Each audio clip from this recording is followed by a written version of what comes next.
ആവശ്യപ്പെട്ടാൽ നിക്കാഹിന് നിന്നുകൊടുക്കൽ ആ പെണ്ണിന് നിർബന്ധം. ആ പെണ്ണിനെ മറ്റൊരാള് പെൺകെട്ട് പറയൽ പോലും ഹറാമാണ്. വേറൊരാൾക്ക് ആ പെണ്ണിനെ കെട്ടാൻ തീരുമാനിക്കാൻ പോലും പാടില്ല. കട്ടില് പിന്നല്ലേ. മാത്രല്ല കേട്ടോ, യജിബു അലാ സൗജിഹാ ത്വലാഖുഹാ. ഒരു ഭാര്യയും ഭർത്താവും കൂടി ഇങ്ങനെ പോവാ. അപ്പൊ ഹബീബായ സല്ലല്ലാഹു അലൈഹി വസല്ലം പറഞ്ഞു, ഓളാടന്നോട്ടെ.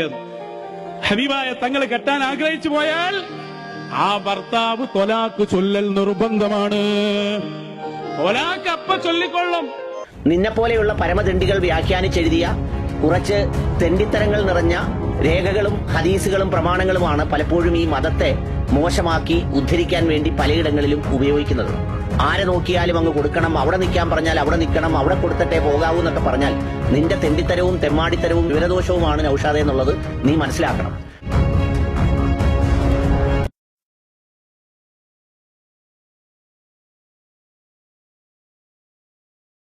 യവന് കുടുംബമോ ബന്ധുക്കളോ ഭാര്യയോ മക്കളോ ഒക്കെ ഉണ്ടെങ്കിൽ ഈ തെണ്ടിയെ പറഞ്ഞു തിരുത്താൻ തയ്യാറാവണം. അല്ലെങ്കിൽ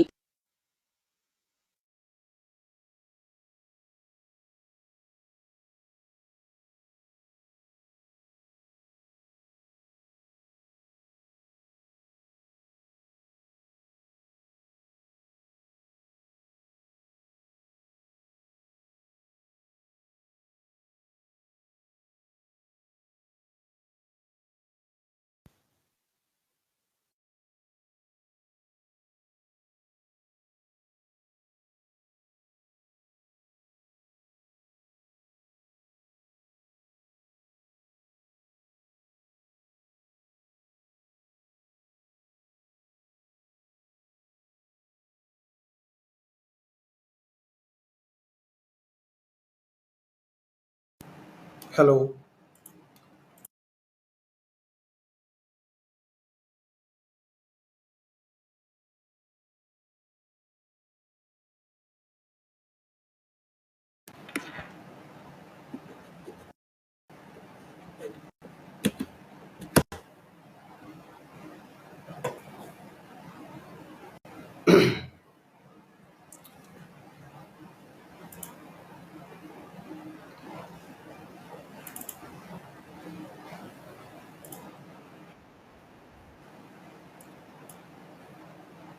ഇപ്പൊ ശബ്ദം കേൾക്കാലോ അല്ലെ?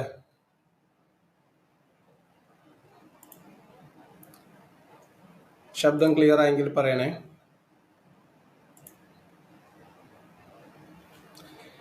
ശരിയായി. തുടക്കത്തിൽ ഞാനൊരു അനിൽ ചിരി ചിരിച്ചു. അത് ഇപ്പം പാഴായിപ്പോയി, ആരും കേട്ടില്ല. സാരല്ല, പോട്ടെ.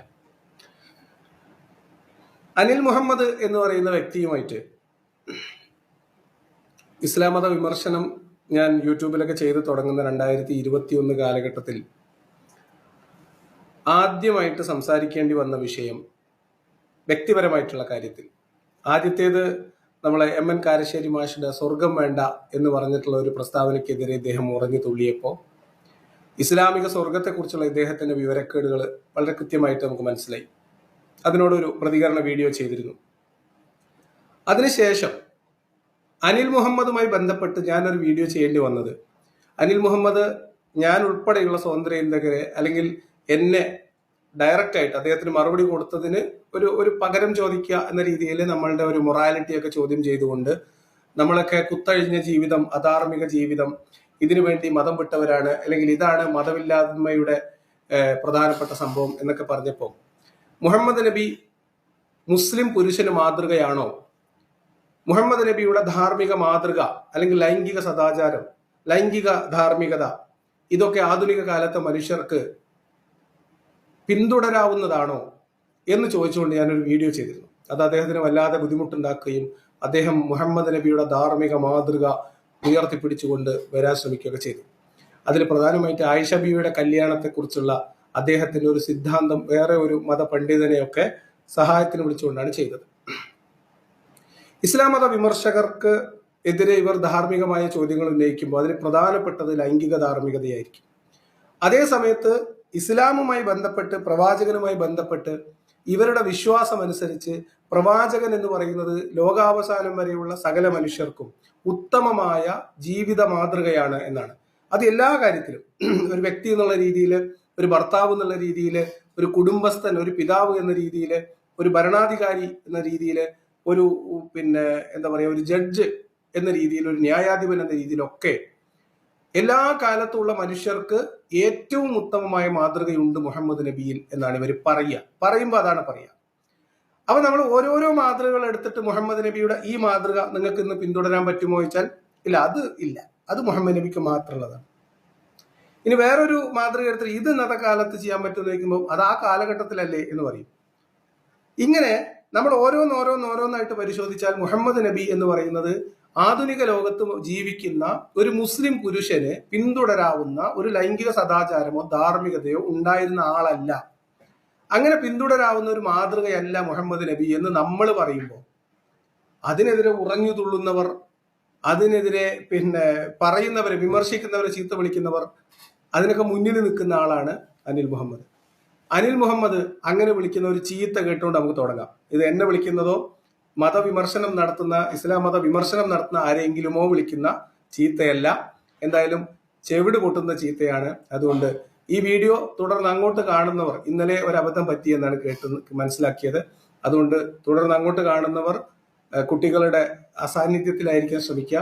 ഹെഡ്സെറ്റ് യൂസ് ചെയ്യാൻ ശ്രമിക്കുക. പരമാവധി പബ്ലിക്കിലൊക്കെ ഇരുന്ന് കാണുന്നവരാണെങ്കിൽ തീർച്ചയായിട്ടും ഹെഡ്സെറ്റ് യൂസ് ചെയ്യണം. കാരണം അതുപോലത്തെ പ്രവാചക മാതൃകകളും പ്രവാചകന്റെ ചില പ്രത്യേകതകളും ഒക്കെയാണ് നമ്മൾ ഇന്ന് സംസാരിക്കുന്നത്. അപ്പോൾ അനിൽ തുടങ്ങും. കുടുംബമോ ബന്ധുക്കളോ ഭാര്യയോ മക്കളോ ഒക്കെ ഉണ്ടെങ്കിൽ ഈ തെണ്ടിയെ പറഞ്ഞു തിരുത്താൻ തയ്യാറാവണം, അല്ലെങ്കിൽ ഏതെങ്കിലും മഹല്ല് കമ്മിറ്റിക്കാർ തിരുത്താൻ തയ്യാറാവണം. അതുകൊണ്ട് പല മുസ്ലിയാക്കന്മാരെയും നമ്മൾ പല പേരുകളിട്ട് വിളിക്കുന്നവരുണ്ട്.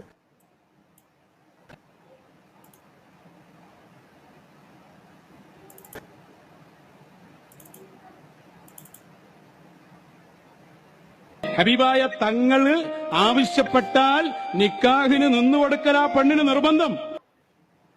യവന് കുടുംബമോ ബന്ധുക്കളോ ഭാര്യയോ മക്കളോ ഒക്കെ ഉണ്ടെങ്കിൽ ഈ തെണ്ടിയെ പറഞ്ഞു തിരുത്താൻ തയ്യാറാവണം, അല്ലെങ്കിൽ ഏതെങ്കിലും മഹല്ല് കമ്മിറ്റിക്കാർ തിരുത്താൻ തയ്യാറാവണം. അതുകൊണ്ട് പല മുസ്ലിം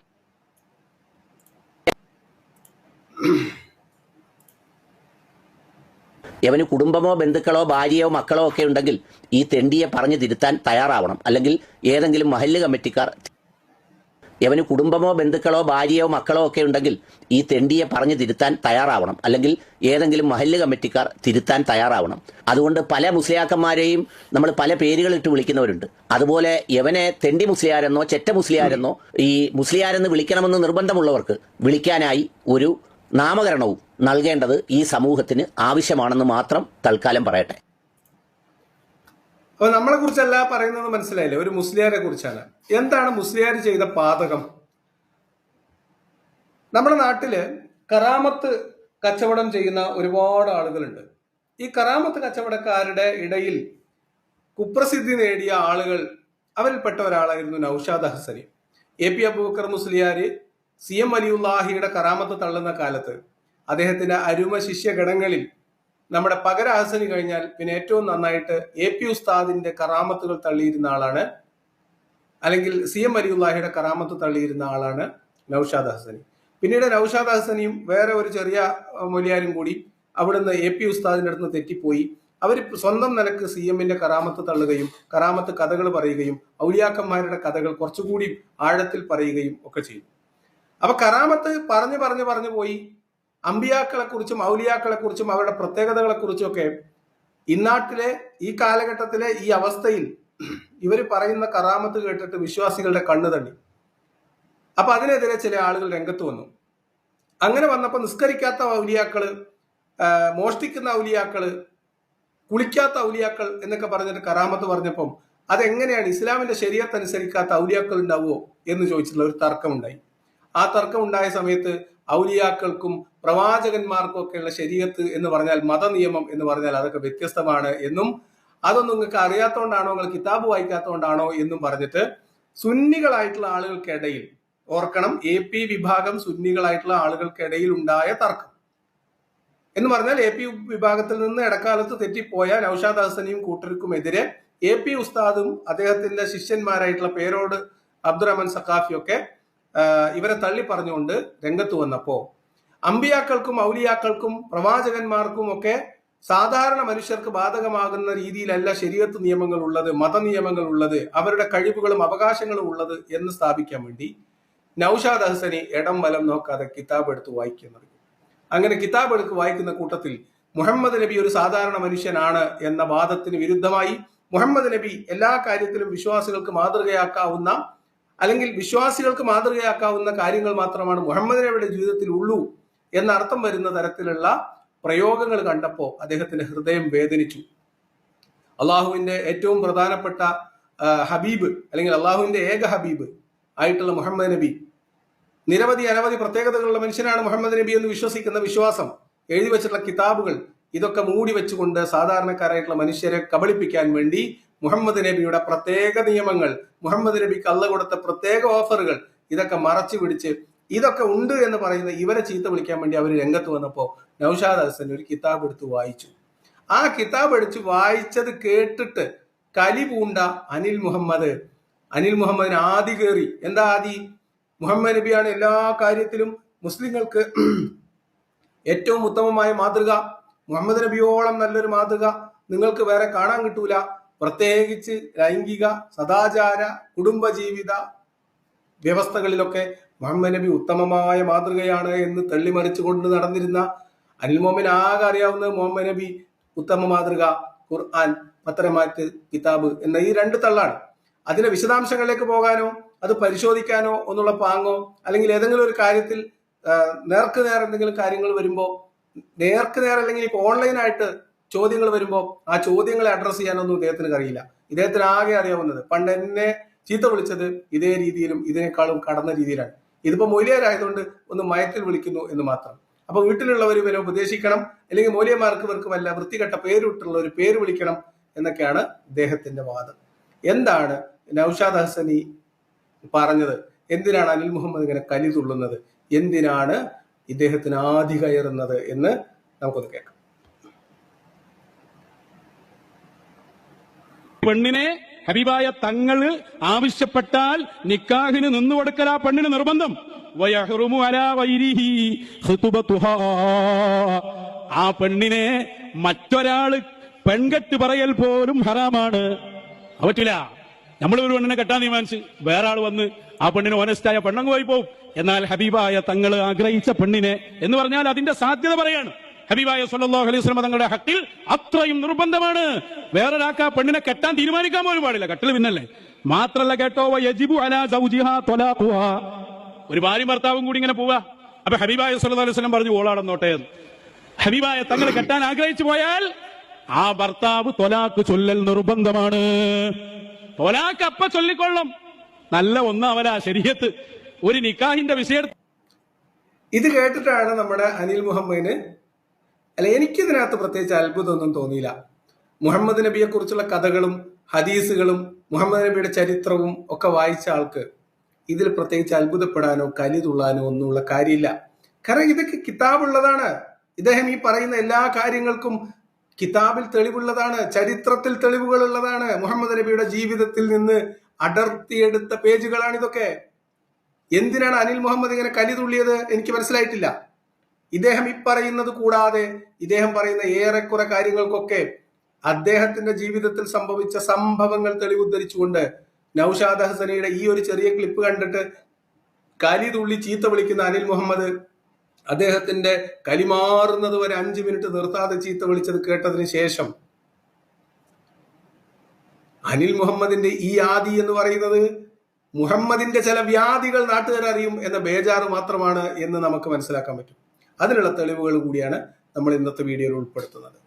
അപ്പൊ ഇനി അനിൽ മുഹമ്മദ് ഇത്രയും പറഞ്ഞപ്പോഴത്തേക്ക്, അതായത് മുഹമ്മദ് നബി ഒരു സ്ത്രീയെ കല്യാണം കഴിക്കണം എന്ന് തീരുമാനിച്ചാൽ അതിന് നിന്നു കൊടുക്കൽ ആ സ്ത്രീക്ക് നിർബന്ധമാണ്. സത്യമല്ലേ? സത്യമാണ്. മുഹമ്മദ് നബി ഒരു സ്ത്രീയെ കല്യാണം ഉറപ്പിച്ചാൽ, ആലോചിച്ചാൽ, കല്യാണം കഴിക്കണമെന്ന് ആഗ്രഹം ഉണ്ടായാൽ ആ സ്ത്രീയെ വേറൊരാൾ കല്യാണം കഴിക്കാൻ പാടുന്നോ? കല്യാണം ആലോചിക്കാൻ പാടുന്നോ? ഇല്ല, പാടില്ല. സത്യമല്ലേ? ചരിത്രത്തിൽ തെളിവില്ലേ?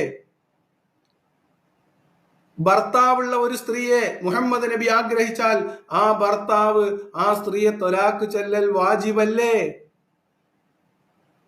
ആണ്. ചരിത്രത്തിൽ തെളിവില്ലേ? എന്തിനാണ് അനിൽ മുഹമ്മദിന് കലി തുള്ളുന്നത് എനിക്ക് മനസ്സിലായില്ല.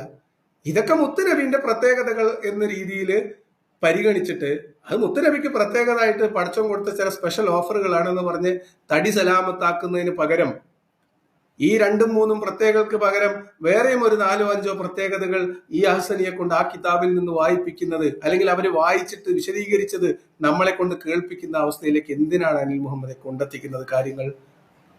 അപ്പൊ മുഹമ്മദ് നബിയുടെ ചെയ്തികൾ, മുഹമ്മദ് നബിയുടെ വ്യാധികൾ ചരിത്രത്തിൽ എഴുതി വെക്കപ്പെട്ടത് അദ്ദേഹത്തിന് ഒരു ആവശ്യം വന്നപ്പോ അദ്ദേഹം എടുത്ത് വായിച്ചു. നമ്മൾ വായിക്കാറില്ല. കാരണം ഇവരിതിനൊക്കെ പാള കിതാബ് എന്ന് പറഞ്ഞ് തള്ളും. തള്ളേണ്ട കിതാബുകളല്ല, തള്ളേണ്ട പണ്ഡിതന്മാരല്ല, അത് വേറെ കാര്യം. അതൊക്കെ നമുക്ക് ആവശ്യം വരികയാണെങ്കിൽ മറ്റൊരു അവസരത്തിൽ പറയാം. അതേസമയത്ത് നൗഷാദ് അഹ്സനി വായിക്കുന്നത് ഏത് കിതാബിൽ നിന്നാണെന്നും ഏത് പണ്ഡിതന്റെ കിതാബാണെന്നും ഏത് കാര്യം വിശദീകരിക്കുന്നിടത്താണെന്നും ഒക്കെ തെളിവ് സഹിതം നൗഷാദ് അഹ്സനിയുടെ ഈ വീഡിയോ പുറത്തു വിടുമ്പോൾ അതിന്റെ പൂർണ്ണമായ വീഡിയോയിലുണ്ട്. ആ വീഡിയോ ഭാഗമാണ് നമ്മൾ ഇന്ന് കേൾപ്പിക്കുന്നത്. എനിക്ക് മനസ്സിലാവാത്തത് ഇതൊക്കെ വായിച്ചിട്ട് അനിൽ എന്തിനാണ് ഹാലിളകുന്നത് എന്നാണ്. അനിലിന് എന്തു പറ്റി, നാട്ടുകാരറിയും എന്നുള്ള ജാള്യതയാണോ? ഇത്ര കാലം പൊക്കിക്കൊണ്ട് നടന്നതൊക്കെ കാറ്റായി പോകുമല്ലോ പഠിച്ചോനെ എന്നുള്ള ബേജാറാണോ? ആദിയാണോ? ഇതൊക്കെ മുഹമ്മദ് നബിയുടെ ജീവചരിത്രം പച്ചയായി എഴുതി വെച്ച കിതാബുകളിൽ നിന്ന് ആളുകൾ എടുത്ത് ഉദ്ധരിക്കുന്നതല്ലേ? അല്ലെങ്കിൽ അത്തരം സംഭവങ്ങളെ മുൻനിർത്തി മുഹമ്മദ് നബിക്കുണ്ടായിരുന്ന ശരീരത്തിലെ പ്രത്യേക ഇളവുകളും പ്രത്യേക നിയമങ്ങളും പഠിച്ച് പണ്ഡിതന്മാർ എഴുതി വെച്ച കിതാബുകളിൽ നിന്ന് വായിക്കുന്നതല്ലേ? അഹ്സനിനെ ചീത്ത വിളിച്ചിട്ടോ പള്ളു പറഞ്ഞിട്ടോ വല്ല കാര്യമുണ്ടോ? നേതാവിന്റെ കയ്യിലിരിപ്പ് നന്നല്ലാത്തതിന് അണികളുടെ നെഞ്ചത്ത് കയറുന്നതിൽ വല്ല അർത്ഥമുണ്ടോ അനിൽ സാഹിബേ? അതുകൊണ്ട് അനിലിന്റെ കഥ അല്ലെങ്കിൽ അനിലിന്റെ ആദി നമുക്കൊന്ന് കേൾക്കാം. അനിലാകെ പൊട്ടിത്തെറിക്കുകയാണ്, ചീത്ത വിളിക്കുകയാണ്. ആരനെ? നൗഷാദ് അഹ്സനിനോടാണുള്ള കലിപ്പ് മൊത്തം. അപ്പോ ഇനി നിങ്ങൾ ശ്രദ്ധിക്കേണ്ടത്, അനിൽ മുഹമ്മദ് നൗഷാദ് അഹ്സനിയെ കുറിച്ച് പറയുന്ന ആക്ഷേപങ്ങൾ മുഴുവൻ ഖുർആൻ എന്ന് പറയുന്ന മതനിയമത്തെയും ഇസ്ലാം എന്ന് പറയുന്ന മതത്തെയും മുൻനിർത്തി നിങ്ങൾ മുഹമ്മദിൽ ആരോപിച്ചു നോക്കുക. വെറുതെ ഒരു പരീക്ഷണമാണ് കേട്ടോ. ഇദ്ദേഹം ഇങ്ങനെയൊക്കെ പറയാനുള്ള കാരണം എന്താണ് എന്ന് നൗഷാദ് അഹ്സനിയെ കുറിച്ച് അനിൽ മുഹമ്മദ് പറയുന്ന ആരോപണം, ഖുർആനിലും സുന്നത്തിലുമായിട്ട് പടർന്നു കിടക്കുന്ന ഇസ്ലാമിക നിയമങ്ങൾ ഉണ്ടാവാനുള്ള കാരണം എന്താണ് എന്ന് മുഹമ്മദ് നബിയിൽ ആരോപിച്ചാൽ എങ്ങനെ ഉണ്ടാകുമെന്ന് നിങ്ങളൊന്ന് ഇതിന്റെ കൂടെ വെറുതെ പോയി നോക്കാം. എന്റെ ശ്രദ്ധയിൽ വരുന്ന കാര്യങ്ങൾ ഞാനും പറയാം. നിങ്ങളപ്പോ പൂർണ്ണമായിട്ട് ഈ ശ്രദ്ധയിൽ ഇതിന്റെ കൂടെ തന്നെ ഉണ്ടാവണം. വിവരദോഷവും അറിവുകേടും തൻ്റെ ഉള്ളിലുള്ള വിഭൂതികളോ ഇഷ്ടങ്ങളോ ആഗ്രഹങ്ങളോ പൂർത്തീകരിക്കുന്നതിന് വേണ്ടിയും എന്തെങ്കിലും തരത്തിലുള്ള തെമ്മാടിത്തരങ്ങളും തോന്നിയാസങ്ങളും പ്രവാചകന്റെ മേൽ കെട്ടിവെച്ച് ജീവിക്കാൻ ആഗ്രഹിക്കുന്ന ഈ കാലഘട്ടത്തിൻ്റെ ശരിയായ തെണ്ടികളിൽ ഒരാളാണ് നൗഷാദ് എന്ന തലേക്കെട്ടുകാരൻ. അതിൻ്റെ വ്യത്യസ്ത ഡിഗ്രിയിലുള്ള പലരുണ്ട്. പക്ഷേ ആ ഡിഗ്രിയിലെ വളരെ പ്രഥമ സ്ഥാനം അർഹിക്കുന്ന ഒരാളാണ് നൗഷാദ് എന്ന് വിളിക്കുന്ന ഈ വേഷഭൂഷകൾ കൊണ്ട് ഇസ്ലാമിൻ്റെയും മതത്തിൻ്റെയും എന്തൊക്കെയോ ആണെന്ന് വിശ്വസിപ്പിക്കാൻ ശ്രമിക്കുന്ന ശുദ്ധ വിവരദോഷിയും പരമദണ്ഡിയുമായ പറയാനുള്ളത്, നീ മറ്റേതെങ്കിലും പണിക്ക് പോയി ജീവിക്കാൻ ശ്രമിക്കണം. അതെ, അനിലല്ലാത്തവരൊക്കെ വേറെ എന്തെങ്കിലും പണിക്ക് പോകണമെന്നാണ് അനിലിന്റെ ഒരു ഇത്. അനിലിന്റെ പണി എന്താ? അനിൽ യൂട്യൂബറാണ്. യൂട്യൂബിൽ വീഡിയോ ചെയ്ത് വരുമാനം ഉണ്ടാക്കുക, റേഡിയോയിൽ പാട്ട് കേൾപ്പിച്ച് വരുമാനം ഉണ്ടാക്കുക, മേമ്പൊടിക്ക് സാമൂഹ്യ പ്രവർത്തനം, ഇതാണ് അനിലിന്റെ തൊഴില്. വേറെ ആരെങ്കിലും യൂട്യൂബിൽ വീഡിയോ ചെയ്താൽ അപ്പൊ പറയും ഈ വേറെ എന്തെങ്കിലും പണിക്ക് പോകണതാണ് നല്ലത്. ഇതാണ് അനിലിന്റെ ഒരു പൊതുരീതി. അത് അനിലിന്റെ ഒരു ശീലമായതുകൊണ്ട്, സ്വഭാവമായതുകൊണ്ട് നമ്മൾ അതിനകത്തൊന്നും പറയുന്നില്ല. പക്ഷെ ഇവിടെ അനിൽ പറയുന്നത് നൗഷാദ് അഹ്സനി കിതാബുകളെ ഉദ്ധരിച്ചുകൊണ്ട് ഇത്തരം സംഭവങ്ങളൊക്കെ പറയുന്നത് നൗഷാദ് അഹ്സനിയുടെ ആഗ്രഹ പൂർത്തീകരണങ്ങൾക്ക് വേണ്ടി അദ്ദേഹത്തിന്റെ വിഭൂതികൾ, അദ്ദേഹത്തിന്റെ പൂതികൾ, അദ്ദേഹത്തിന്റെ ആഗ്രഹങ്ങളൊക്കെ മുഹമ്മദ് നബിയിൽ ആരോപിച്ച് അത് കിതാബിലുണ്ട് എന്ന് പറഞ്ഞിട്ട്, അത് മുഹമ്മദ് നബിയുടെ സുന്നത്താണ് എന്ന് പറഞ്ഞിട്ട് ആഗ്രഹം പൂർത്തീകരിക്കാനുള്ള അടവ് നയമായിട്ടാണ് ഇദ്ദേഹം കാണുന്നത്. ഇതേ സാധനം നിങ്ങൾ ഇസ്ലാമിൽ മുഹമ്മദിനെ കുറിച്ച് ആലോചിച്ച് നോക്കൂ. മുഹമ്മദ് നബി ജീവിച്ച കാലഘട്ടത്തിൽ മുഹമ്മദ് നബിയുടെ ആഗ്രഹങ്ങളും ആശകളും അഭിലാഷങ്ങളും അദ്ദേഹത്തിന്റെ സ്വപ്നങ്ങളും ഒക്കെ പൂർത്തീകരിച്ചെടുക്കാൻ വേണ്ടി അദ്ദേഹത്തിന്റെ മോഹങ്ങളൊക്കെ അള്ളാഹുവിന്റെ കിതാബുകൾ എന്ന രീതിയിൽ അള്ളാഹുവിന്റെ നിയമങ്ങളിൽ ആരോപിച്ച്, ഖുർആനിൽ ആരോപിച്ച് അദ്ദേഹത്തിന്റെ ആവശ്യങ്ങൾ നടത്തിയെടുക്കാൻ വേണ്ടി കളിച്ച ഒരു കപട നാടകമായിരുന്നു. അതിന്റെ ബാക്കി പത്രമാണ് ഇസ്ലാം. ആ നാടകങ്ങളുടെ അല്ലെങ്കിൽ അദ്ദേഹത്തിന്റെ ജീവിതമാണ്, അദ്ദേഹത്തിന്റെ ആഗ്രഹത്തിനൊത്ത് അദ്ദേഹം ജീവിക്കാൻ ശ്രമിച്ച ജീവിതമാണ് തിരുസുന്നത്ത് എന്ന് ഞാൻ പറഞ്ഞാൽ അനിൽ മുഹമ്മദ് എന്ത് പറയാൻ പറ്റും? കുറച്ചുകൂടി കേൾക്കാം. അനിൽ കംപ്ലീറ്റ് സെൽഫ് ഗോളാണെന്ന്. ഒരു വിശ്വാസവും ആ വിശ്വാസത്തിന്റെ പ്രവാചകനും ആ പ്രവാചകനെ പരിചയപ്പെടുത്തിയ പടച്ചതമ്പുരാനും ഒക്കെ പരിചയപ്പെടുത്തിയ വിശുദ്ധ ഖുർആനും അതിൻ്റെ രേഖകളടക്കമുള്ള പ്രമാണങ്ങളും ഇന്നും വളരെ സത്യസന്ധമായി ജീവിച്ചിരിപ്പുണ്ട്. ഉത്കൃഷ്ടമായ സ്വഭാവത്തിനേക്കാൾ ഉത്കൃഷ്ടമാണ് പ്രവാചകന്റെ സ്വഭാവമെന്ന് സാക്ഷ്യപ്പെടുത്തിയത് അള്ളാഹുവാണ്. എന്നാൽ നീ എവിടുന്നെങ്കിലും പാളക്കിതാബുകളിലെ 2 വരികൾ വേറെ അർത്ഥം വരുന്നത് വായിച്ച് അതിന് പ്രവാചകർക്ക് ഇഷ്ടപ്പെട്ട പെണ്ണുങ്ങളെ കണ്ടാൽ അപ്പം തന്നെ കൊടുക്കണം എന്ന് നീ ആവശ്യപ്പെടുന്നത് എന്തിനാണെന്ന് വെച്ചാൽ അതൊരു സുന്നത്താക്കിയെടുത്ത് നാളകളിൽ നിനക്ക് ആവശ്യമുള്ളവരെയൊക്കെ നിന്റെ വീട്ടിൽ കൊണ്ട് തരണം എന്ന് പറയുന്നതിന് വേണ്ടിയാണ് എന്ന് ഊഹിക്കാനുള്ള സാമാന്യ ബോധമൊക്കെ ഇന്ന് പറഞ്ഞിട്ട് കലിപ്പ് തീർന്നില്ല അനിൽ മുഹമ്മദ് ഇതൊക്കെ മുഹമ്മദിൽ ആരോപിക്കാം. മുഹമ്മദിന്റെ ഈ ആഗ്രഹത്തിന് വേണ്ടി മുഹമ്മദ് പറഞ്ഞുണ്ടാക്കിയതാണ്. അള്ള പറഞ്ഞു, അള്ള ചെയ്തു, അള്ള അനുവദിച്ചു എന്നൊക്കെ പറഞ്ഞിട്ട് മുഹമ്മദിന്റെ ആഗ്രഹ പൂർത്തീകരണത്തിന് മുഹമ്മദ് അള്ളാഹുവിൽ ആരോപിച്ചിട്ട് മുഹമ്മദിന്റെ ഇഷ്ടാനുസരണം ജീവിക്കാൻ വേണ്ടി മുഹമ്മദ് കണ്ടെത്തിയ ഗൂഢപദ്ധതിയായിരുന്നു ഖുർആനും ഇസ്ലാമും എന്ന് പറഞ്ഞാൽ എന്താണ് നിങ്ങൾക്ക് ചെയ്യാൻ പറ്റുക? അതല്ലേ സത്യവും. നൗഷാദ് ഹസൻ എന്താ ചെയ്യുന്നത്? മുഹമ്മദ് നബിയുടെ അനിൽ നേരത്തെ പറഞ്ഞ ആ ഉത്കൃഷ്ട മാതൃകകളിൽ ഉത്കൃഷ്ടമായ മുഹമ്മദിന്റെ ചെയ്തികൾ, എഴുതി വെച്ച കിതാബുകൾ, ആ ചെയ്തികൾ മുൻനിർത്തി അത് ആധുനിക ലോകത്ത് മനുഷ്യർക്ക് അല്ലെങ്കിൽ ഇസ്ലാമിലുള്ള മനുഷ്യർക്ക് മുഹമ്മദ് അല്ലാത്ത മറ്റു പുരുഷന്മാർക്ക് ബാധകമാകുന്ന നിയമങ്ങളുമായി തട്ടിച്ചു നോക്കുമ്പോൾ അത് തൂക്കമൊക്കുന്നില്ല എന്ന് കാണുമ്പോൾ അതൊക്കെ മുഹമ്മദ് നബിയുടെ പ്രത്യേക നിയമങ്ങളാണ് എന്ന് കാറ്റഗറൈസ് ചെയ്തിട്ട് ആളുകളെ സമാധാനിപ്പിക്കുന്ന പണിയല്ലേ അവർ ചെയ്യുന്നത്? അതിന് നിങ്ങൾ അസ്വസ്ഥതപ്പെടുന്നതിനാ? നിങ്ങൾ എന്തിനാണ് ഈ പറയുന്ന കാര്യങ്ങളിൽ ഏതാണ് മുഹമ്മദ് ചെയ്യാത്തത്, മുഹമ്മദിന്റെ ജീവിതവുമായി ബന്ധമില്ലാത്തത്, കിതാബിലില്ലാത്തത്? അതങ്ങോട്ട് പറഞ്ഞാൽ പോരെ അനിൽ മുഹമ്മദ്? അത് പറയണമെങ്കിൽ കിതാബ് തിരിയണ്ടേ? അത് അറിയണമെങ്കിൽ ഇസ്ലാമിന്റെ ചരിത്രം പഠിക്കണ്ടേ? ആകെ അറിയാവുന്നത് എന്താ? മുഹമ്മദ് നബി ഭയങ്കര സംഭവമാണ്, കാണാതെ പഠിച്ചു വെച്ചിട്ടുണ്ട്. എന്നാൽ മുഹമ്മദ് നബിയുടെ ഉത്കൃഷ്ട മാതൃക എന്ന് ഖുർആൻ പറഞ്ഞു എന്ന് പറഞ്ഞാൽ ആ ഉത്കൃഷ്ട മാതൃകയിൽ ഇതൊക്കെ പെടും. അതുകൊണ്ടും ഇതൊക്കെ കൂടെ ചേർന്ന മാതൃക തന്നെയാണ് ഉത്കൃഷ്ട മാതൃക എന്ന് പറയുന്നതേ. അതങ്ങനെ മനസ്സിലാക്കിയാൽ മതി. വളരെ ലളിതമായിട്ട് മുഹമ്മദ് നബി എന്ത് ചെയ്തോ അത് നന്മ. മുഹമ്മദ് നബി തെറ്റായിട്ടൊന്നും ചെയ്തിട്ടില്ല. ഇനി മുഹമ്മദ് നബി ചെയ്ത കാര്യങ്ങൾ ഇപ്പൊ നമുക്ക് തെറ്റായിട്ട് തോന്നുന്നുണ്ടെങ്കിലും അതിന് നമുക്ക് മനസ്സിലാവാത്ത എന്തെങ്കിലും ഹുക്കും അള്ളാഹ് അതിനകത്ത് വെച്ചിട്ടുണ്ടാവും എന്ന് വിചാരിച്ച പോരെ. അങ്ങനെ ആശ്വസിക്കുന്നതിന് പകരം കിതാബിൽ എഴുതി വെച്ച മൊയ്ലിയാരിയും അത് പാളക്കിതാബ് എന്ന് പറഞ്ഞ് തള്ളും, ആ കിതാബ് വായിച്ചിട്ട് വയലു അറിയുന്ന അഹ്സനീനെ തന്നക്കും തള്ളക്കും വിളിക്കുകയും ചെയ്തിട്ട് എന്താണ് കാര്യം പൊന്നാരനിലെ? ഇതൊക്കെ കിതാബിലുള്ളതല്ലേ. അഹ്സനി തെളിവ് വെച്ച് വിശദീകരിക്കുന്ന ഭാഗം കേൾപ്പിച്ചിട്ടേ പോളൂ. 10 പ്രത്യേകതകൾ. ആ 10 പ്രത്യേകതകൾ വിശദീകരിക്കുമ്പോൾ അതിന്റെ രസം എന്താണെന്ന് വെച്ചാൽ അതിന്റെ 2 പ്രത്യേകതകൾ ഇവരിടക്കിടക്ക് പറയും.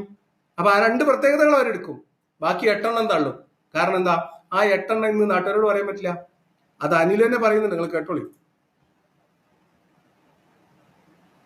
നിന്നെപ്പോലെയുള്ള പരമദണ്ഡികൾ വ്യാഖ്യാനിച്ചെഴുതിയ കുറച്ച് തെണ്ടിത്തരങ്ങൾ നിറഞ്ഞ രേഖകളും ഹദീസുകളും പ്രമാണങ്ങളുമാണ് പലപ്പോഴും ഈ മതത്തെ മോശമാക്കി ഉദ്ധരിക്കാൻ വേണ്ടി പലയിടങ്ങളിലും ഉപയോഗിക്കുന്നത്. നിന്റെ അതേ ആഗ്രഹങ്ങളും ഇഷ്ടങ്ങളും ഒക്കെ ഉള്ള ആൾ ഇന്നത്തെ ഈ മാധ്യമകാലത്ത്, ഈ തുറന്നു വായിക്കുന്ന കാലത്ത്, ഈ ചിന്തകളുള്ള കാലത്ത് പോലും നിന്നെപ്പോലെയുള്ളവന് പറയാൻ യാതൊരു നാണവുമില്ലെങ്കിൽ അന്നത്തെ കാലത്ത് ഇതൊന്നും പറയുന്നതിന് ഒരു മടിയുമില്ല. അതുകൊണ്ട് അപ്പം അഹ്സനിക്ക് പൂതിയുള്ള കാര്യങ്ങളൊക്കെ കിതാബിൽ നിന്ന് പെറുക്കിയെടുത്ത് മുഹമ്മദ് നബിയിൽ ആരോപിച്ചിട്ട് പറയാണ്. ഇന്നത്തെ കാലത്ത് ആളുകൾ അതൊക്കെ ചിന്തിക്കുകയും ചർച്ച ചെയ്യുകയും ചെയ്യുന്ന സമയത്താണോ ഈ പോലത്തെ മാറാപ്പുകളൊക്കെ എടുത്ത് പുറത്തോട്ട് ഇടുന്നത് എന്നാണ് ചോദ്യം.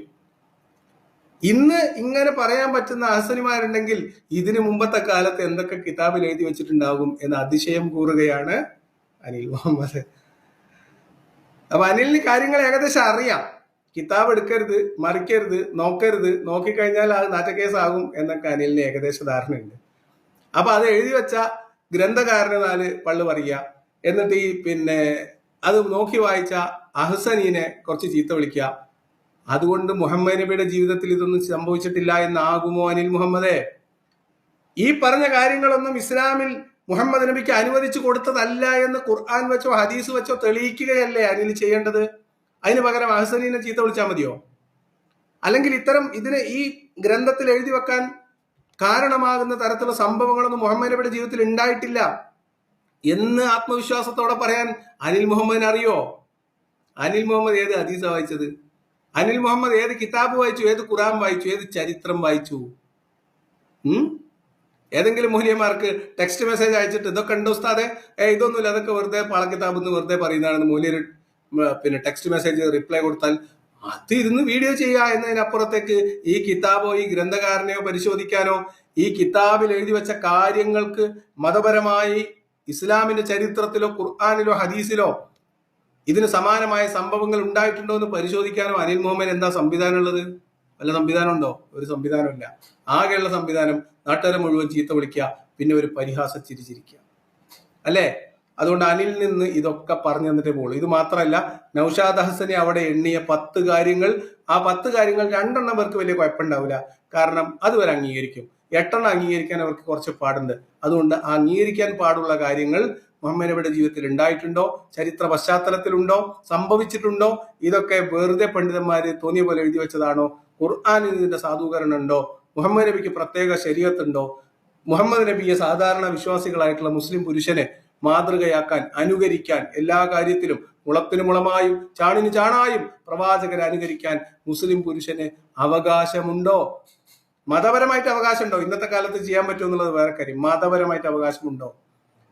മതത്തിന്റെ നിയമം പ്രാക്ടിക്കലായിട്ട് പഠിപ്പിക്കാൻ നാം വന്ന മുഹമ്മദ് നബി ജീവിതത്തിൽ കാണിച്ച കാര്യങ്ങൾ അതേ വിഷയത്തിൽ മുസ്ലിമിന് മാതൃകയാക്കാൻ പറ്റൂലെങ്കിൽ പിന്നെ എന്ത് കോത്താഴത്ത മാതൃകയാണ് മുഹമ്മദ് നബി പഠിപ്പിച്ചു തന്നത്?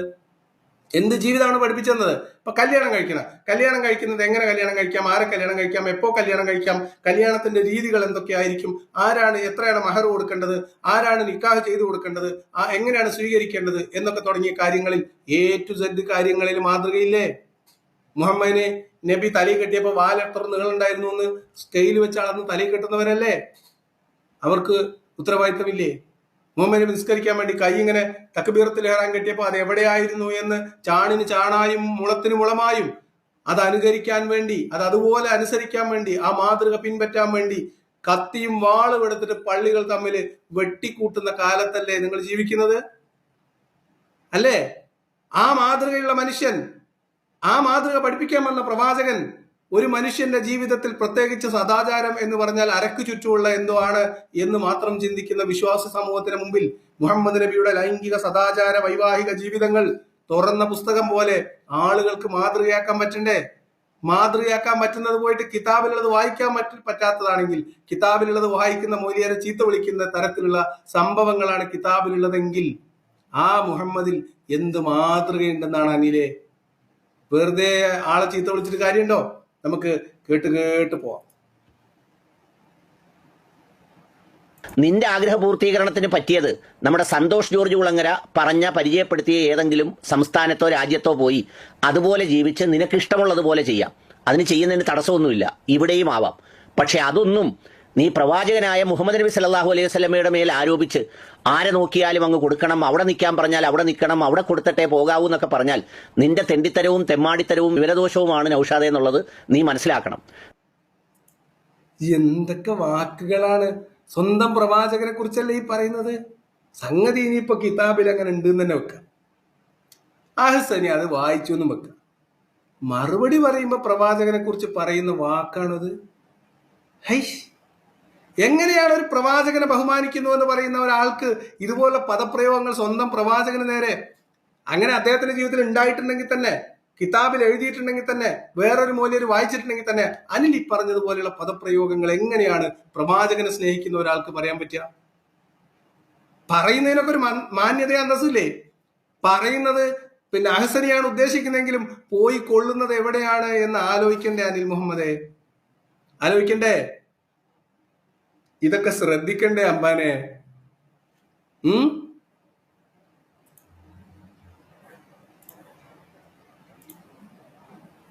പിന്നെ നിന്നെ പോലെയുള്ള പരമകാളകളെയും പരമചെറ്റകളെയും ചുമക്കുന്ന ഈ സമുദായത്തിലെ കുറെ വായിനോക്കികളുണ്ട്.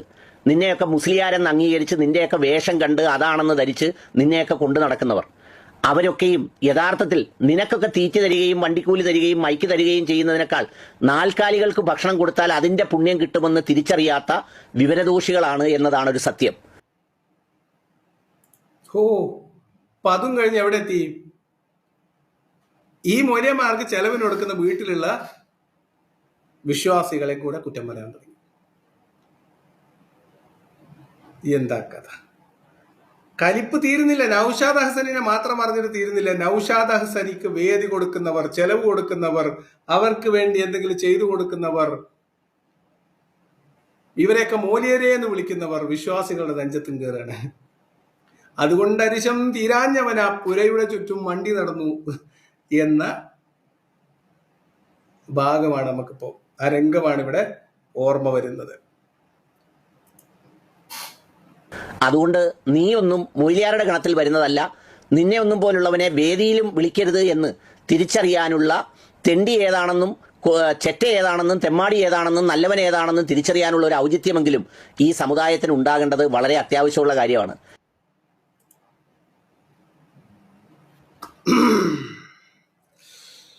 അനിൽ മുഹമ്മദിന് കലിപ്പ് തീരുന്നില്ല. ഇനി ഒരു 2 മിനിറ്റ്, ഒരു 10 മിനിറ്റ് ഒക്കെ ഇരുന്ന് പറയണമെന്ന് അദ്ദേഹത്തിന് ആഗ്രഹമുണ്ട്. പക്ഷെ അദ്ദേഹം തൽക്കാലം വിട്ട് കളഞ്ഞു. എനിക്കിപ്പോഴും മനസ്സിലാവാത്തത്, നിങ്ങൾക്ക് മനസ്സിലായവർക്ക് കമന്റ് എഴുതാം, എനിക്കിപ്പോഴും മനസ്സിലാകാത്തത് എന്തിനാണ് അനിൽ മുഹമ്മദ് ഇപ്പൊ ഇത്ര നേരം കുത്തിയിരുന്ന് നൗഷാദ് ഹസനിനെ ചീത്ത വിളിച്ചത്? മനസ്സിലായ വിശ്വാസികളുണ്ടെങ്കിൽ ഒന്ന് എഴുതി കമന്റ് ബോക്സിൽ. എന്തിനാണ് ചീത്ത വിളിച്ചത്? എന്ത് മഹാപാതകമാണ് നൗഷാദ് ഹസനി ചെയ്തത്? കിതാബിൽ ഇമാമുമാർ എഴുതി വെച്ചത് വായിച്ചതോ? അപ്പൊ എഴുതി വെച്ച ഇമാമിന് കുഴപ്പം? ഇതൊക്കെ ചെയ്തു കൂട്ടിയത് കൊണ്ടല്ലേ കിതാബിൽ എഴുതി വെച്ചത്? അല്ലേ?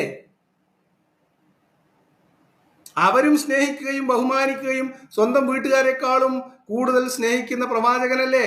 ആ പ്രവാചകനെ കുറിച്ച് പണ്ഡിതന്മാർ, ചരിത്രകാരന്മാർ ഇസ്ലാമിന്റെ ചരിത്ര ഗ്രന്ഥങ്ങളിൽ നിന്ന്, ഹദീസിന്റെയും ഖുർആാനിന്റെയും അതിന്റെ വിശദീകരണങ്ങളുടെയും പശ്ചാത്തലത്തിൽ എഴുതി വെച്ച ഗ്രന്ഥങ്ങളിൽ നിന്ന് ഒരു ഇബാറത്തെടുത്ത് വായിച്ചതിന്റെ അർത്ഥം വെച്ചാൽ ഇതുപോലെ ചീത്ത വിളിക്കാൻ പറ്റുമോ?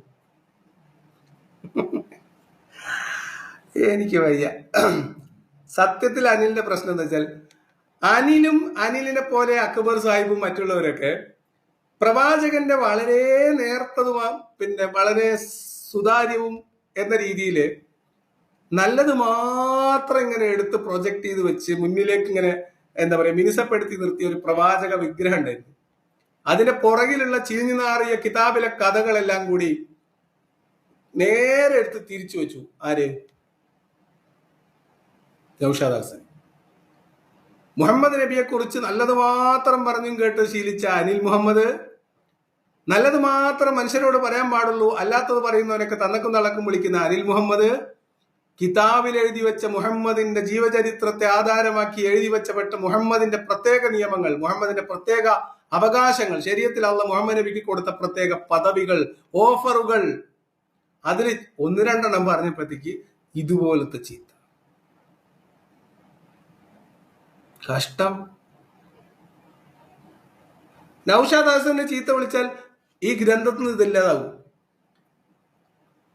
അതുകൊണ്ട് മുഹമ്മദ് നബി ഇത് ചെയ്തിട്ടില്ല എന്നാവോ? അപ്പൊ ഇതൊന്നല്ല പ്രശ്നം.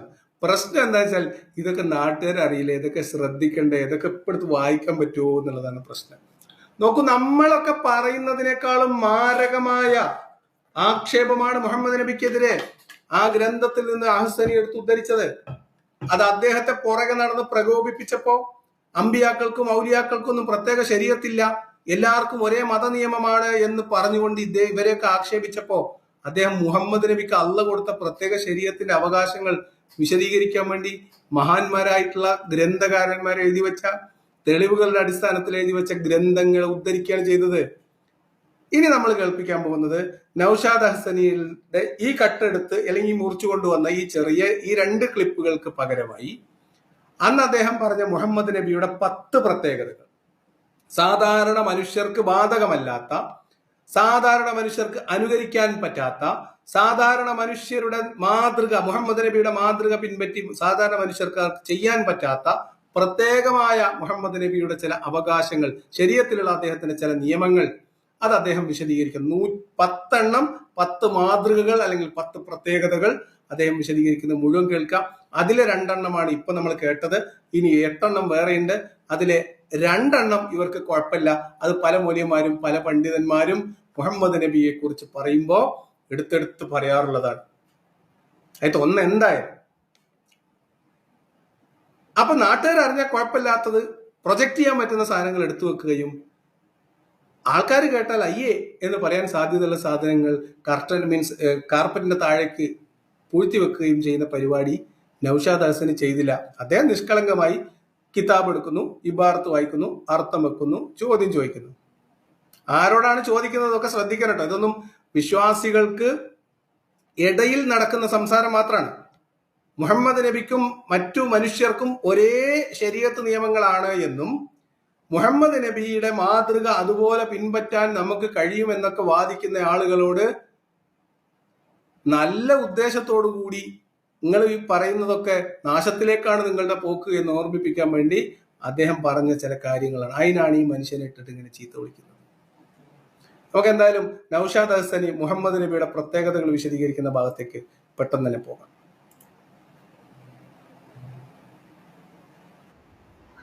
അവൻ ഈ ഊളത്തരമൊക്കെ പറഞ്ഞിട്ട് അതിന്റെ ഒരു ഉളിപ്പൊക്കെ ഒന്ന് കാണണം നിന്ന്. അവനിതൊക്കെ എന്തിനാണെന്നറിയോ ഉളിപ്പൊക്കെ കാണിക്കുന്നത്? വേറൊന്നിനുമല്ല. ഇത് പ്രവാചകന്റെ രീതിയാണെങ്കിൽ പ്രവാചകൻ ചെയ്തതെല്ലാം സുന്നത്താണല്ലോ. അതുകൊണ്ട് അവനും ഇതുപോലെ ഏതെങ്കിലുമൊക്കെ വീടുകളിൽ ചെല്ലുമ്പോൾ അവിടുത്തെ പെണ്ണുങ്ങളെയൊക്കെ നൗഷാദിന് വേണമെന്ന് പറഞ്ഞാൽ നൗഷാദിന് അങ്ങ് കൊടുക്കണം എന്നത് സ്ഥാപിക്കാൻ വേണ്ടി അവൻ ഈ പറഞ്ഞ സൗമ്യവും ഉത്കൃഷ്ടവും ഏറ്റവും ഉദാത്തവുമായ പെരുമാറ്റമുള്ള പ്രവാചകനായ മുഹമ്മദ് നബി സല്ലല്ലാഹു അലൈഹി വസല്ലമയെ ഉദാഹരണമായി എടുക്കുന്നത്. അയ്യയ്യയ്യേ, ഇതാണോ ഇയാളുടെ ഒക്കെ ഒരു നിലവാരം? മുഹമ്മദ് നബി അദ്ദേഹത്തിന്റെ ആവശ്യ പൂർത്തീകരണത്തിന് എഴുതി വെച്ച കാര്യങ്ങൾ, അദ്ദേഹം ചെയ്തു കൂട്ടിയതിന്റെ അടിസ്ഥാനത്തിൽ ഗ്രന്ഥങ്ങൾ രേഖപ്പെടുത്തി വെക്കപ്പെട്ട കാര്യങ്ങൾ, അത് കിതാബിൽ എഴുതി വെച്ച പണ്ഡിതന്മാരെ ഉദ്ധരിച്ചുകൊണ്ട് അത് കിതാബിൽ നിന്ന് എടുത്ത് ഉദ്ധരിക്കുന്നത് അഹ്സനിക്കാ സുന്നത്തുണ്ടെന്ന് പറയാനല്ല. മുഹമ്മദ് നബിക്ക് അനുവദിക്കപ്പെട്ടതെല്ലാം വിശ്വാസികൾക്ക് അനുവദിക്കപ്പെട്ടിട്ടില്ല എന്ന് പറയാനാ. മുഹമ്മദ് നബിയെ ചാണിന് ചാണായും മുളത്തിന് മൂളമായും പിന്തുടരാൻ പറ്റാത്ത ചില മേഖലകൾ ഉണ്ട് എന്നും വിശ്വാസികളെ ഓർമ്മപ്പെടുത്താനാ. ഇങ്ങളെ ഈമാ ഫസാദാകാതിരിക്കാനാ. മുഹമ്മദ് നബിയുടെ മാതൃക സാധാരണ മുസ്ലിങ്ങൾക്ക് ഉത്തമമായ മാതൃകയാണ് എന്ന് തെറ്റിദ്ധരിക്കുമ്പോൾ എല്ലാ കാര്യത്തിലും മുഹമ്മദ് നബിനെ മാതൃകയാക്കാൻ പറ്റും എന്ന് ആരെങ്കിലും വിചാരിച്ചാൽ അത് അബദ്ധമാകുമെന്ന് ഓർമ്മപ്പെടുത്താനാ. ഇതിനൊക്കെ കൂടെ ഇങ്ങനെയൊക്കെ വൃത്തികേട് പറയാന്ന് പറഞ്ഞാൽ അനിലേ, നിങ്ങളെ കൊണ്ട് തന്നെ പറ്റുള്ളൂ കേട്ടോ. നിങ്ങളൊരു സംഭവം തന്നെ. ഞാൻ ആലോചിക്കുന്നത് ഇതൊക്കെ മുഹമ്മദിൽ ആരോപിക്കുകയാണോ അതോ മുഹമ്മദിന്റെ ജീവിതത്തിൽ ഉണ്ടായതാണോ? നമുക്ക് പരിശോധിക്കാം. ഹബീബായ സ്വല്ലല്ലാഹു അലൈഹി വസല്ലമ തങ്ങൾക്കുള്ള നിയമം അതാണോ നമുക്കുള്ള നിയമം? അല്ല, പല വിഷയത്തിലുമല്ല. 10 കാര്യങ്ങൾ ഞാൻ ഇപ്പോൾ പറയാം. മഹാനരായ ഇമാം സക്കരിയൽ അൻസാരി തങ്ങൾ പറഞ്ഞ കാര്യങ്ങൾ എല്ലാ ഇമാമിങ്ങളും പറഞ്ഞിട്ടുണ്ട്. അതെല്ലാം കൂടി പറയാൻ സമയമല്ല. ഇദ്ദേഹത്തിന്റെ ഈ വാദം മാത്രം നമുക്ക് ചർച്ച ചെയ്യുന്ന, അത് മാത്രം പറയുന്ന ഒരു പ്രഭാഷണം ഇനി വരുന്നുണ്ട്. അന്ന് ശരിയാണ്. സക്കരിയൽ അൻസാരി എന്ന് പറയുന്ന ഗ്രന്ഥകാരന്റെ ഒരു ഗ്രന്ഥത്തിൽ നിന്ന് മാത്രം എടുത്തിട്ട് ഒരു ഇബാറത്ത് മാത്രം വായിച്ചിട്ട് വിശദീകരിക്കുകയാണ്. ഇനി മുഹമ്മദ് നബിക്ക് ശരീഅത്തിലുള്ള പ്രത്യേകതകൾ വിശദീകരിക്കുന്ന വിശദമായ പ്രഭാഷണം വേറെ നടത്തിയിട്ടുണ്ട്. 1-2 എണ്ണം ഞാനും അത് ശ്രദ്ധയിൽപ്പെട്ടിട്ടുണ്ട്, കേട്ടിട്ടുണ്ട്. നിങ്ങൾക്ക് ഓർമ്മയുണ്ടോന്ന് അറിയില്ല, ഏകദേശം 10 മാസത്തിന് മുൻപ് ഈ വിഷയം നൗഷാദ് ഹസനിയും പിന്നെ പേരോട് അബ്ദുറഹ്മാൻ സഖാഫിയും ഈ വിഷയത്തിൽ തർക്കം നടന്ന സമയത്ത് ആശാൻ അടുപ്പിലുമാവാം എന്ന് പറഞ്ഞ് നമ്മളൊരു വീഡിയോ ചെയ്തിട്ടുണ്ട്. അദ്ദേഹത്തിന്റെ ഈ പ്രത്യേകതകൾ അഹ്സനി വിശദീകരിക്കുന്നതും അതിനെ പേരോട് എതിർക്കുന്നതും നമ്മൾ അന്ന് ചർച്ച ചെയ്തിട്ടുണ്ട്. 8-9 മാസമായി എന്നാണ് എന്റെ ഓർമ്മ. അത് നമ്മുടെ ചാനലിൽ കിടക്കുന്നുണ്ട്. കുറച്ച് പുറകിലോട്ട് പോയാൽ നിങ്ങൾക്ക് കിട്ടും. ഇത് പുതിയ വീഡിയോ അല്ല, ഇത് 10 മാസമെങ്കിലും പുറകിലോട്ട് പോയാലുള്ള വീഡിയോ ആണ്. പേരോട് അബ്ദുറഹ്മാൻ സഖാഫിയും AP അബൂബക്കർ മുസ്ലിയാരുടെ വിഭാഗവും ഈ പറയപ്പെടുന്ന ആളുകളും തമ്മിലുള്ള പ്രശ്നം നടക്കുന്ന സമയത്ത് ഔലിയാക്കളുടെ കറാമത്ത് തള്ളുമ്പോൾ അതിൽ അത്ര തള്ളാമോ ഇത്ര തള്ളാമോ, അവർക്ക് പ്രത്യേകതകളുണ്ടോ എന്നൊക്കെ ഞാൻ തുടക്കത്തിൽ പറഞ്ഞതുപോലെ ഔലിയാക്കന്മാർക്കും പ്രവാചകന്മാർക്കും ഒക്കെ പ്രത്യേകമായ മതനിയമങ്ങളാണോ എന്ന തർക്കം അവർക്ക് നടന്നപ്പോ പ്രവാചകന്മാർക്ക് പ്രത്യേകമായ അനുവാദങ്ങൾ ശരീഅത്തിലുണ്ട് എന്നും മുഹമ്മദ് നബിക്ക് ബാധകമാകുന്ന അദ്ദേഹത്തിന് മാത്രം സ്വീകരിക്കാവുന്ന 10 മാതൃകകൾ അതിന് ഉദാഹരണമായിട്ട് കിതാബിൽ നിന്ന് എടുത്ത് വായിക്കുകയാണ് ചെയ്യുന്നത്. ഇതൊക്കെ കേട്ട് കഴിഞ്ഞിട്ട് അനിൽ ഈ തെറി വിളിച്ചതൊക്കെ എന്തിനായിരുന്നു എന്ന് അനിൽ ഒരിക്കൽ കൂടി ചിന്തിക്കണം എന്നാണ് അനിലിനോട് പറയാനുള്ളത്. സമയം കിട്ടുകയാണെങ്കിൽ ഇതൊക്കെ ഒന്ന് കേൾക്കണം. ഇനി ഇവിടെ നൗഷാദ് ഹസന് പറയുന്നത് മുഹമ്മദ് നബിക്കുള്ള ശരീഅത്തും സാധാരണ വിശ്വാസികളായിട്ടുള്ള ആളുകൾക്കുള്ള ശരീഅത്ത് എന്ന് പറഞ്ഞ മതനിയമങ്ങളും ഒന്നല്ല എന്ന് തന്നെയാണ്. എന്ന് പറഞ്ഞാൽ, കുറച്ചുകൂടി കൃത്യമായിട്ട് പറഞ്ഞാൽ, എല്ലാ കാര്യത്തിലും അതുപോലെ മാതൃകയാക്കാൻ പറ്റുന്ന ഒരു ജീവിതമല്ല മുഹമ്മദിൻ്റെത്. അതിന് പ്രത്യേകിച്ച് വൈവാഹിക ജീവിതം, ദാമ്പത്യം, സ്ത്രീകളുമായി ബന്ധപ്പെട്ട അനുവാദങ്ങൾ തുടങ്ങിയിട്ടുള്ള കാര്യങ്ങൾ, ലൈംഗിക സദാചാരം, ഇതിലൊന്നും മുഹമ്മദ് നബിയെ മാതൃകയാക്കാൻ നമുക്ക് പറ്റൂല. വിശ്വാസികളെ, നിങ്ങൾക്ക് മുഹമ്മദ് നബിയിൽ മാതൃകയില്ല. ഇത് നമ്മൾ പറഞ്ഞ നിങ്ങൾക്ക് ബേജാറാവും. തെളിവ് സഹിതം നൗഷാദ് ഹസനി 10 എണ്ണം വിശദീകരിക്കുന്നു. 10 എണ്ണത്തിൽ ദോഷം പറയുന്നല്ലോ, 2 എണ്ണം ദാമ്പത്യവുമായി നേരിട്ട് ബന്ധമില്ലാത്തതാണ്. ഈ പറയപ്പെടുന്ന ലൈംഗിക സദാചാരമായിട്ട് നേരിട്ട് ബന്ധമില്ലാത്ത 2 എണ്ണം ഉണ്ട്. ആ 2 എണ്ണം ഇവർ അംഗീകരിക്കുകയും അതവർ പറയുകയും ചെയ്യും. പക്ഷെ 8 എണ്ണം ഇവർ പറയാൻ സമ്മതിക്കൂല. അതിന്റെ കാരണം എന്താ? നമുക്കിനി നൗഷാദ് ഹസനി വിശദീകരിക്കുന്നു. ഒരു ഖുർആൻ വചനം കണ്ട് എടുത്തിട്ട് ആദ്യമേ തന്നെ തുടങ്ങാം. എത്ര കല്യാണം വരെ കഴിക്കാം? ശരീഅത്ത് നിയമം, പുരുഷന് 4 വരെ കെട്ടാം, അല്ലേ? ഹസനി പറഞ്ഞുതരും. നമ്മളായിട്ട് എന്തിനാ പറയുന്നത്? ഹബീബായ തങ്ങൾക്ക് പറഞ്ഞ നിയമം അതാണോ സാധാരണ നിയമം? പരിശുദ്ധ ഖുർആനിൽ ഒരു ആയത്ത് എടുക്കുക, ഫൻകിഹൂ മാ ത്വാബലകും മിനൻ നിസാഇ മസ്നാ വസുലാസ വറുബാഅ്. എന്താ അതിൽ പറഞ്ഞ അല്ലാഹ്? മുഅ്മിനീങ്ങളെ, നിങ്ങൾ വിവാഹം ചെയ്തോളൂ. എത്ര വിവാഹം ചെയ്യാ? 2, 3, 4. അതാണ് അവിടെ ശരീഅത്തിന്റെ നിയമം. ശരീഅത്തിന്റെ നിയമം അതാണ്. എന്ത്? 4 വരെ ആകാം. അപ്പൊ മുസ്ലിം പുരുഷന് 4 വരെ ആവാം എന്നാണ്,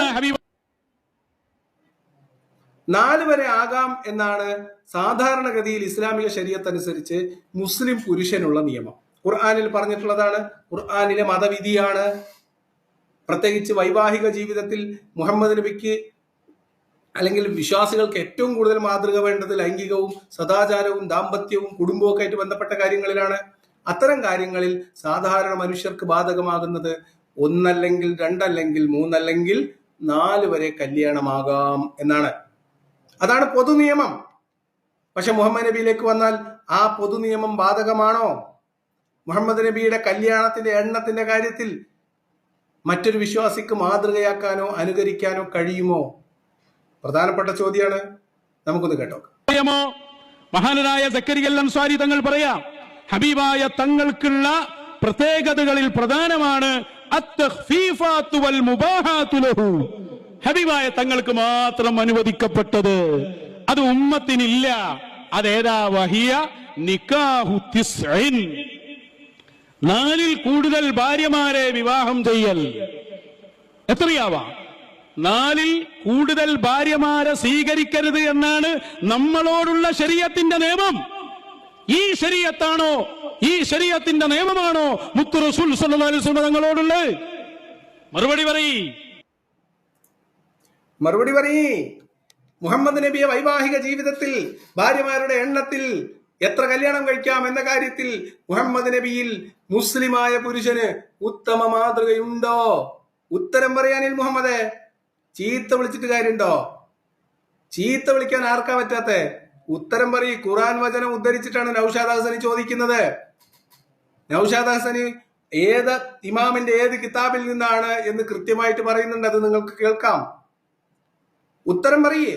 എത്ര കല്യാണം കഴിക്കാം? ഒരു പുരുഷൻ എത്ര കല്യാണം വരെ ആവാം എന്ന കാര്യത്തിൽ മുഹമ്മദ് നബിയിൽ മുസ്ലിമായ പുരുഷന് ഉത്തമ മാതൃകയുണ്ടോ? ഉണ്ടോ? ഉണ്ടെങ്കിൽ പറയ്. റസൂലുള്ളാഹിക്ക് 4ൽ കൂടുതൽ ഭാര്യമാരെ സ്വീകരിക്കാം. നിങ്ങൾക്ക് പറ്റുമോ? ഒറ്റ നിയമമാണോ? ഒറ്റ ശരീഅത്തിന്റെ നിയമമാണോ അവിടെ? ഹബീബായ തങ്ങൾക്കുള്ളത് വേറെയല്ലേ? 2 വയൻഅഖിദു നിക്കാഹുഹു മുഹ്രിമാ. ഇതൊക്കെ ഒറ്റ കിതാബ് എന്നാണ് വായിക്കുന്നത്. സക്കരിയ അൻസാരി തങ്ങളുടെ അസ്നൽ മത്വാലിബ്. ബാക്കിയൊക്കെ നമുക്ക് പിന്നീട് വായിക്കാം. അതിലെന്താ പറഞ്ഞ്? അപ്പൊ ഒറ്റ നിയമമാണോ? കിതാബിന്റെ പേരും ഇമാമിന്റെ പേരും പറഞ്ഞില്ലേ? തെളിവ് കിട്ടിയില്ലേ? ഇനിയോ സാധാരണ മനുഷ്യന്മാർക്ക് നമ്മള് ഈ സൂറത്തുൽ ബക്കറയിലെ യുദ്ധ സന്ദർഭമാണ് എന്ന് പറഞ്ഞിട്ട് നമ്മുടെ അബ്ദുള്ള ബാസിൽ പറഞ്ഞ സമയത്ത് ഞാൻ പറഞ്ഞു അത് യുദ്ധ സന്ദർഭമല്ല, അതൊരു കല്യാണ സന്ദർഭമാണ് എന്ന്. അതേതാ സന്ദർഭം? ഉംറക്ക് പോയ സന്ദർഭം, ഇഹ്റാം കെട്ടിയ സന്ദർഭം. അപ്പൊ സാധാരണഗതിയിൽ ഹജ്ജിനോ ഉംറക്കോ ഇഹ്റാം കെട്ടിക്കഴിഞ്ഞാൽ പിന്നെ പുരുഷന്മാർക്ക് അല്ലെങ്കിൽ സ്ത്രീകൾക്ക് കല്യാണം കഴിക്കാൻ പാടില്ല. ഇഹ്റാം കെട്ടിയാൽ നിഷിദ്ധമാകുന്ന കുറെ കാര്യങ്ങളിൽ ഒന്നാണ് കല്യാണം. അത് സാധാരണ വിശ്വാസികൾക്കുള്ള നിയമമാണ്. ഞാൻ പറയണ്ട, അദ്ദേഹം പറഞ്ഞുതരും. മുഹരിമായിരിക്കെ നിക്കാഹ് സാധുവാകും. മുഹരിം പറഞ്ഞാൽ ഉംറക്കോ ഹജ്ജിനോ ഇഹ്റാം ചെയ്യാം. ഉംറക്ക് ഇഹ്റാം ചെയ്തു, ഹജ്ജിന് ഇഹ്റാം ചെയ്തു എങ്കിൽ ഹറാമാണേത്? നിക്കാഹ് ഹറാമാ. എന്നാൽ ഹബീബായ സ്വല്ലല്ലാഹു അലൈഹി വസല്ലം തങ്ങൾക്കോ ഈ നിയമമല്ല, ഈ ശരീഅത്തിന്റെ നിയമമല്ല അവിടെ ഉള്ളത്. അതാണ് ലിഖബരിൻ ഹബീബായ തങ്ങളുടെ വിഷയത്തിൽ വ്യത്യാസമുണ്ടെന്ന് ഹദീസിന്റെ ഇബ്നു അബ്ബാസ് റളിയല്ലാഹു അൻഹു അന്ന നബിയ സ്വല്ലല്ലാഹു അലൈഹി വസല്ലം നകഹ മൈമൂനത വഹുവ മുഹരിമുൻ. മൈമൂന ബീവിയെ വിവാഹം ചെയ്തത് ഉംറക്ക് ഇഹ്റാം ചെയ്ത അവസ്ഥയിലാണ്. ഒറ്റ ശരീഅത്താന്ന് പറഞ്ഞു പോയാൽ മതിയോ? ആ ശരീഅത്തിന്റെ നിയമമാണോ ഇത്? ഇതാണ് ഞാൻ നേരത്തെ പറഞ്ഞ സന്ദർഭം. ഉംറക്ക് പോയി 3 ദിവസത്തെ ഉംറയും കഴിഞ്ഞ് തിരിച്ചു പോയതിനു മുമ്പ് അവിടുന്ന് കല്യാണം കഴിച്ചിട്ടാണ് മുഹമ്മദ് നബി തിരിച്ചു പോയത് എന്നാണ്. അപ്പൊ ഉംറക്ക് വേണ്ടിയോ ഹജ്ജിന് വേണ്ടിയോ ഇഹ്റാം കെട്ടിയാൽ സാധാരണഗതിയിൽ വിശ്വാസികൾക്ക് നിക്കാഹ് സാധുവാകൂല, അത് ചെയ്യാൻ പാടില്ല. പക്ഷെ നബിക്കാവാം. ഇപ്പൊ 2 പ്രത്യേകതകൾ കിട്ടി. ഇനി അടുത്തത് മൂന്നാമത്തെ പിടിച്ചോളി. ഇതെന്തിനാ പഠിപ്പിക്കുന്നത് അറിയോ? ഹബീബായ സ്വല്ലല്ലാഹു അലൈഹി വസല്ലമ തങ്ങളെ കുറിച്ച് ഇത് പഠിപ്പിക്കാതെ പോയാൽ ആളുകൾ ഹബീബായ തങ്ങളെ ചോദ്യം ചെയ്യും, ഇഅ്തിറാദ് ചെയ്യും. കാരണം ഖുർആൻ ഇങ്ങോട്ട് ഓതും, മസ്ന വ സുലാസ വ റുബാ, 2, 3, 4 അത്രേ പെണ്ണു വച്ചു. അതേപോലെ ഇഹ്റാമിലായാൽ നിക്കാഹ് ചെയ്യരുത് ഹദീസും ആയത്തും കൊണ്ടുവരും. എന്നിട്ട് റസൂൽ ചെയ്തതോ? റസൂലുള്ളാഹിനെ സംശയിക്കും, നിഷേധിക്കും. കുഫ്രിയത്തിന് വേറെ ഉണ്ടോ, പോകണോ? അത് വരാതിരിക്കാനാണ് ഉലമാ ഇത് പഠിപ്പിക്കുന്നത്. ഇബ്നു ഹജർ തങ്ങളടക്കം സക്കരിയ അൽ അൻസാരി തങ്ങളടക്കം എണ്ണി പഠിപ്പിക്കുക.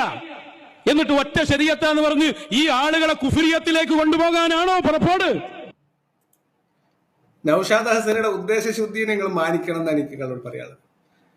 അതായത് മുഹമ്മദ് നബിയുടെ മാതൃക എന്ന് പറഞ്ഞ് തള്ളിക്കൊണ്ട് നടക്കുമ്പോ കല്യാണത്തിന്റെ എണ്ണത്തിന്റെ കാര്യത്തിലോ ഇഹ്റാമിലിരിക്കെ കല്യാണം കഴിച്ച കാര്യത്തിലോ ഒക്കെ വിശ്വാസികൾക്ക് തന്നെ സംശയം ജനിക്കാൻ ഈ കഥകൾ ഇതൊക്കെ മുഹമ്മദ് നബിക്ക് പ്രത്യേകമായിട്ടുള്ള അനുവാദങ്ങളാണ് എന്ന കാര്യം വിശദീകരിച്ചു കൊടുത്തിട്ടില്ലെങ്കിൽ ആളുകൾക്ക് സംശയം ഉണ്ടാവൂലേ? മാതൃക കാണിക്കാൻ വന്ന നബി നമ്മളോട് 4 എണ്ണം കെട്ടാൻ പറഞ്ഞു, എന്നിട്ട് 12 എണ്ണം കെട്ടി എന്ന് വിശ്വാസികൾക്ക് സംശയം ഉണ്ടാവൂലേ കൂട്ടരെ? മതവിമർശകർ ഈ സംഭവങ്ങൾ എടുത്ത് ചോദിച്ചു കഴിഞ്ഞാൽ നിങ്ങൾക്ക് ഉത്തരം ഉണ്ടാവുമോ? ഉത്തരമില്ലാണ്ടാവും, സംശയം ഉണ്ടാകും, ഈമാൻ പോയി പോകും, കുഫറിലേക്ക് പോകും. അത് പോകാണ്ടിരിക്കാൻ വേണ്ടിയിട്ടാണ് ഇമാമുമാർ എഴുതി വെച്ചത്. നിങ്ങളോട് പറഞ്ഞ മതനിയമങ്ങൾക്ക് വിരുദ്ധമായി വല്ലതും മുത്തുനബിയുടെ ജീവിതത്തിൽ കണ്ടാൽ നിങ്ങൾ മനസ്സിലാക്കണം, അത് മുത്തുനബിക്ക് അള്ളാഹു കൊടുത്ത പ്രത്യേക അവകാശമാണ്. അങ്ങനെ എന്തെല്ലാം കാര്യങ്ങളുണ്ട്. അത് ഇസ്ലാമിന്റെ അടിസ്ഥാനല്ലേ, വിശ്വാസത്തിന്റെ അടിസ്ഥാനല്ലേ? മുഹമ്മദ് നബി ചെയ്തതൊക്കെ അതേപോലെ ചാണിന് ചാണായും മുളത്തിന് മുളവായും നീക്കം ചെയ്യണം എന്നൊരാൾ വാശി പിടിച്ചാൽ എന്താ ചെയ്യാൻ പറ്റും?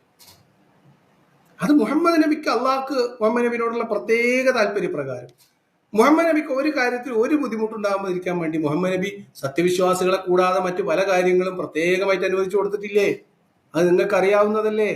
അത് കിതാബിൽ എഴുതി വെച്ചതിന്റെ ഉദ്ദേശം നിങ്ങൾക്ക് മനസ്സിലായില്ലേ? ഇല്ലെങ്കിൽ വിശ്വാസികൾക്ക് സംശയം ഉണ്ടാവൂലേ?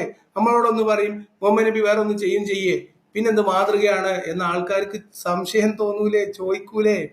അവർ ഈമാം പോകൂലേ? നിങ്ങൾ എന്താണെന്ന് മനസ്സിലാക്കാത്ത ഇത് മനസ്സിലാക്കാതെ എഴുതി വെച്ച ഇമാമിനെയും വായിക്കുന്ന ഹസനിനെയും ചീത്ത വിളിച്ചിട്ട് വല്ല കാര്യമുണ്ടോ? അനിലെ ഇപ്പൊ തന്നെ അനില് അബദ്ധം ധരിച്ചു വെച്ചിരിക്കല്ലേ, മുഹമ്മദ് നബിയുടെ മാതൃകയാണ്, സുന്നത്താണ്, മുഹമ്മദ് നബി എന്ത് ചെയ്താലും അതൊക്കെ ചെയ്യാൻ പറ്റും എന്നും വിചാരിച്ച് നടക്കല്ലേ അനിൽ മുഹമ്മദ്? നിങ്ങൾക്ക് വിശദീകരിച്ച് തരല്ലേ ഇമാമുമാർ ചെയ്യുന്നത്? എന്നിട്ട് പോലെ ചീത്ത വിളിക്കുക.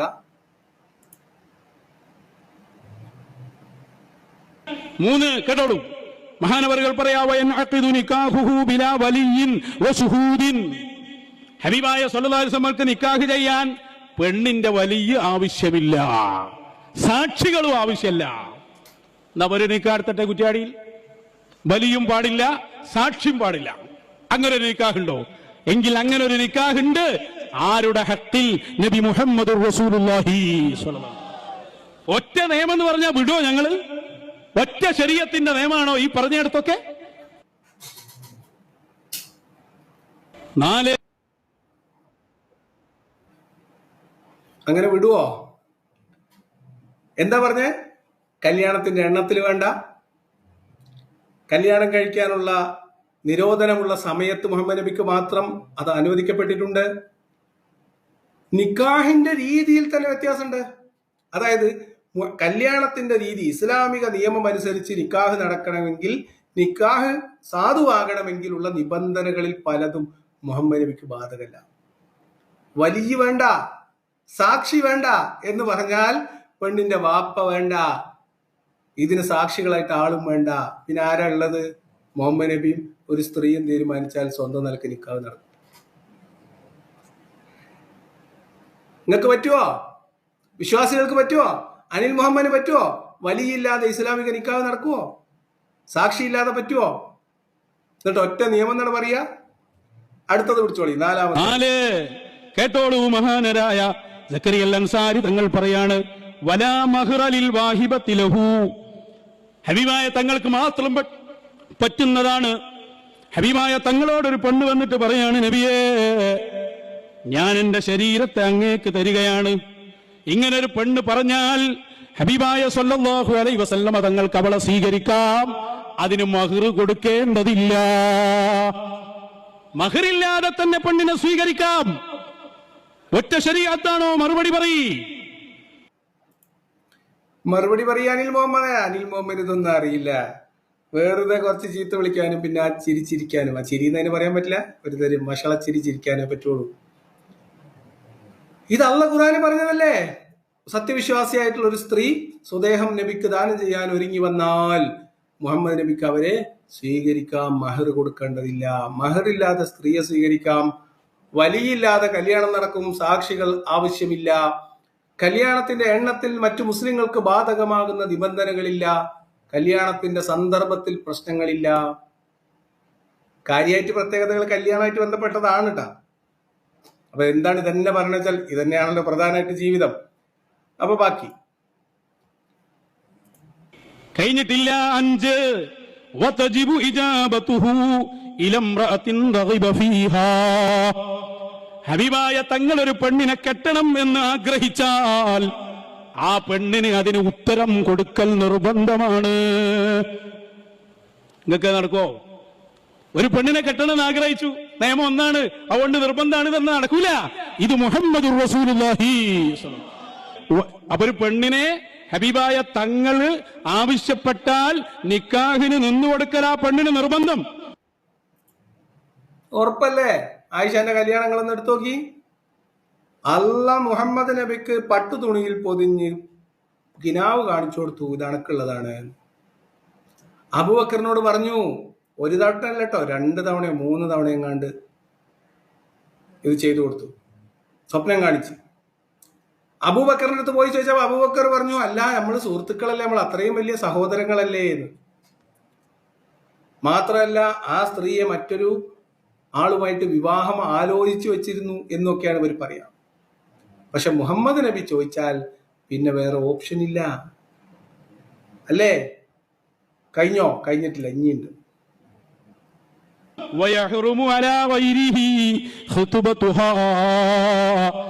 ആ പെണ്ണിനെ മറ്റൊരാള് പെൺകെട്ട് പറയൽ പോലും ഹറാമാണ്. പറ്റൂല. നമ്മളൊരു പെണ്ണിനെ കെട്ടാൻ തീരുമാനിച്ച് വേറെ ആള് വന്ന് ആ പെണ്ണിന് ഓനസ്റ്റായ പെണ്ണങ്ങ് പോയി പോവും. എന്നാൽ ഹബീബായ തങ്ങൾ ആഗ്രഹിച്ച പെണ്ണിനെ എന്ന് പറഞ്ഞാൽ അതിന്റെ സാധ്യത പറയാണ്. ഹബീബായ സ്വല്ലല്ലാഹു അലൈഹി വസല്ലം തങ്ങളുടെ ഹഖിൽ അത്രയും നിർബന്ധമാണ്. വേറൊരാൾക്ക് ആ പെണ്ണിനെ കെട്ടാൻ തീരുമാനിക്കാൻ പോലും പാടില്ല. കെട്ടൽ പിന്നല്ലേ. അതെ. അപ്പൊ മുഹമ്മദ് നബി ഒരു സ്ത്രീയെ കല്യാണം കഴിക്കണം എന്ന് ആഗ്രഹിച്ചു, അല്ലെങ്കിൽ അങ്ങനെ വിചാരിച്ചു. അങ്ങനെ വിചാരിച്ചാൽ ആ സ്ത്രീയെ കല്യാണം ആലോചിക്കാൻ പോലും പാടില്ല എന്നാണ്. കല്യാണം കഴിക്കാനും പാടില്ല. സഹാബിമാര് അങ്ങനെ മുഹമ്മദ് നബി കല്യാണം കഴിക്കണമെന്ന് ആഗ്രഹിക്കുന്ന സ്ത്രീയാണ് എന്ന് മനസ്സിലാക്കിയപ്പോ കല്യാണങ്ങളിൽ നിന്ന് അല്ലെങ്കിൽ കല്യാണം കഴിക്കാനുള്ള ആലോചനകളിൽ നിന്ന് പിന്മാറി. ചരിത്രത്തിലില്ലേ, ഹദീസിലില്ലേ? ഞാന് ഈ പറയപ്പെടുന്ന അനിൽ മുഹമ്മദിന് ഈ രണ്ട് മാറ്ററാണല്ലോ അനിൽ മുഹമ്മദിന് ഭയങ്കരമായിട്ട് ദേഷ്യം വന്നത്. മുഹമ്മദ് നബി കല്യാണം ആലോചിച്ചാൽ അല്ലെങ്കിൽ മുഹമ്മദ് നബി കല്യാണം കഴിക്കണം എന്ന ഒരു സ്ത്രീ ആഗ്രഹിച്ചാൽ ആ സ്ത്രീയെ വേറെ ആളുകൾ കല്യാണം ആലോചിക്കാൻ പോലും പാടില്ല എന്നതിന് ഹദീസിൽ തെളിവില്ലേ? എന്തിനാണ് അനിൽ മുഹമ്മദ് ഇങ്ങനെ കഥ അറിയാതെ ഇയാളെ ചീത്ത വിളിക്കുന്നത്? ഒരു ഹദീസ് നമ്പർ ഞാൻ നിങ്ങൾക്ക് തരാം. സഹീഹ് ബുഖാരിയിൽ 5129 ആയിട്ട് വന്നതായിട്ട് സുന്ന.com എഴുതുന്നു. മുസ്നദ് അഹമ്മദ് 74 ഹദീസിലും ഈ സംഭവം നമുക്ക് കാണാൻ പറ്റും. സുനൻ നസായി 3259 ഈ ഹദീസ് ഉണ്ട്. സുനൻ അബൂദാവൂദിലും ഈ കഥ പറയുന്നുണ്ട്. അപ്പൊ എന്താണ് സംഭവം? സംഭവം എന്താണെന്ന് വെച്ചാൽ ഉമറിന്റെ മകൾ ഹഫ്സ, ഇവരുടെ ഭർത്താവ് മരണപ്പെട്ടു, യുദ്ധത്തിൽ മരണപ്പെട്ടു. അങ്ങനെ വന്ന സമയത്ത് ഉമർ സ്വന്തം മകൾക്ക് വേണ്ടി ആദ്യം ഉസ്മാന്റെ അടുത്ത് പോയിട്ട് ഉസ്മാനെ കണ്ടപ്പോൾ ഉസ്മാനോട് സ്വന്തം മകളെ, അങ്ങനെ മുഹമ്മദിന്റെ സഹാബിയായിരുന്ന ആളാണ് ഉമറിന്റെ മകളുടെ ഭർത്താവ്, അവർ മരണപ്പെട്ടപ്പോൾ മൂന്നാം ഖലീഫയായിട്ട് പിന്നീട് വന്ന ഉസ്മാന്റെ അടുത്ത് കല്യാണം ആലോചിച്ചു. ഇവരാകെ 4 ആളാണ് കേട്ടോ. മുഹമ്മദ്, അബൂബക്കർ, അലി, ഉസ്മാന്, പിന്നെ ഉമർ. അപ്പൊ ഉമറിന്റെ മകള് ഉസ്മാന് കല്യാണം ആലോചിച്ചു ഉമർ ചെന്നിട്ട്. അപ്പോ ഉസ്മാൻ പറഞ്ഞു നമുക്ക് ആലോചിക്കാം എന്ന് പറഞ്ഞു. പിന്നെ കുറച്ചു ദിവസം കഴിഞ്ഞിട്ട് വീണ്ടും ഇവരെ വഴിയിൽ വെച്ച് കണ്ടപ്പോൾ ചോദിച്ചു. അപ്പൊ പറഞ്ഞു അല്ല, അതിപ്പോ ശരിയാവില്ല, ഞാൻ അതിനെക്കുറിച്ച് ആലോചിക്കുന്നില്ല. അദ്ദേഹം പിന്മാറി. അത് കഴിഞ്ഞിട്ട് പിന്നെ അബൂബക്കറിനെ സമീപിച്ചിട്ട് മകളുടെ കല്യാണം കഴിക്കുന്ന കാര്യം ആലോചിച്ചു. അബൂബക്കർ പറഞ്ഞു നോക്കിയിട്ട് പറയാം, ആലോചിച്ചിട്ട് പറയാം. അത് കഴിഞ്ഞ് വീണ്ടും അദ്ദേഹത്തെ കണ്ടപ്പോൾ ചോദിച്ചു. അപ്പൊ പറഞ്ഞു ഇല്ല, അത് ശരിയാവില്ല. പിന്നീട് മുഹമ്മദ് നബിയാണ് ആ സ്ത്രീയെ കല്യാണം കഴിച്ചത്. അതിനുശേഷം അവർ പരസ്പരം മനസ്സിലാക്കി മുഹമ്മദ് നബിക്ക് ഇവരെ കല്യാണം കഴിച്ചാൽ കൊള്ളാം എന്നുണ്ടായിരുന്നു എന്ന് മനസ്സിലാക്കിയതിന്റെ അടിസ്ഥാനത്തിലാണ് ഉസ്മാനും അബൂബക്കറും ആ വിവാഹാലോചന പ്രൊസീഡ് ചെയ്യാതിരുന്നത് എന്ന് ഹദീസിൽ എഴുതി വെച്ചിട്ടുണ്ട്.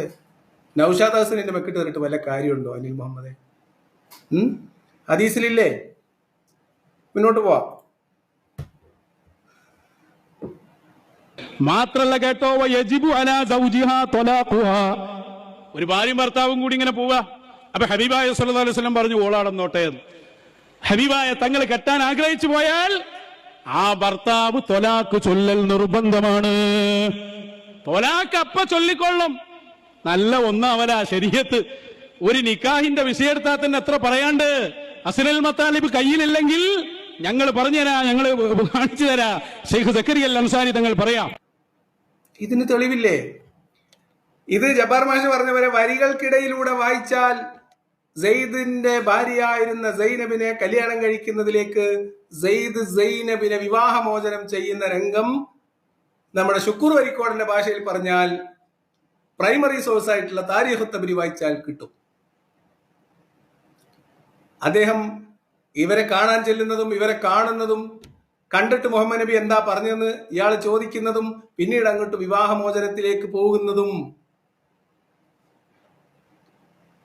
നമ്മുടെ മൈക്ക് ശുക്കൂർ പറയാറുള്ള പ്രൈമറി സോഴ്സ് ആയിട്ടുള്ള താരീഖ് തബ്രി വായിച്ചാൽ മുഹമ്മദ് നബിയുടെ ദൃഷ്ടി പതിഞ്ഞാൽ ഭർത്താവ് ത്വലാഖ് ചൊല്ലേണ്ടി വരും എന്നതിന് തെളിവില്ലേ? സ്വന്തം വീട്ടിൽ തെളിവില്ലേ? ഹദീസിലില്ലേ? തബരി എഴുതി വെച്ചിട്ടില്ലേ? വെറുതെ എന്തെങ്കിലും ഇമാമുമാരെ എഴുതി വെക്കുമെന്നാണോ? അസ്നുൽ മത്താലിബ് എന്ന് പറയുന്ന ഈ ഗ്രന്ഥത്തെ കുറിച്ച് ഇദ്ദേഹം പറയുന്നില്ല, വേറെ ഹദീസുകളിലും വേറെ ഗ്രന്ഥങ്ങളിലും ഉണ്ട് എന്ന് ഇദ്ദേഹം പറയുന്നുണ്ട്. ഗ്രന്ഥത്തിലുണ്ടോ, ഗ്രന്ഥം തള്ളണോ കൊള്ളണോ എന്നുള്ളത് നിങ്ങളെ ഇന്റേണൽ കാര്യമാണ്. ഇതൊന്നും നമ്മൾ പറയുന്നതല്ല. നിങ്ങൾ തമ്മിലുള്ള തർക്കത്തിൽ നിങ്ങൾ എടുത്ത് പറയുന്ന കാര്യങ്ങൾ നിങ്ങൾ തന്നെ അങ്ങോട്ടും ഇങ്ങോട്ടും, ഒരാൾ കിതാബ് വായിക്കാം, മറ്റേ ആൾ തെറി വിളിക്കാം. ഇത് എവിടുത്തെ പൂരം?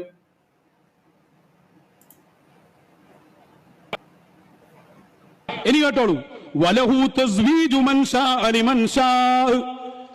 ഇനി മൊത്തം പറ്റും. അതെങ്ങനെ? കെട്ടല് മാത്രമല്ല, കെട്ടിച്ചു കൊടുക്കാനും പറ്റും.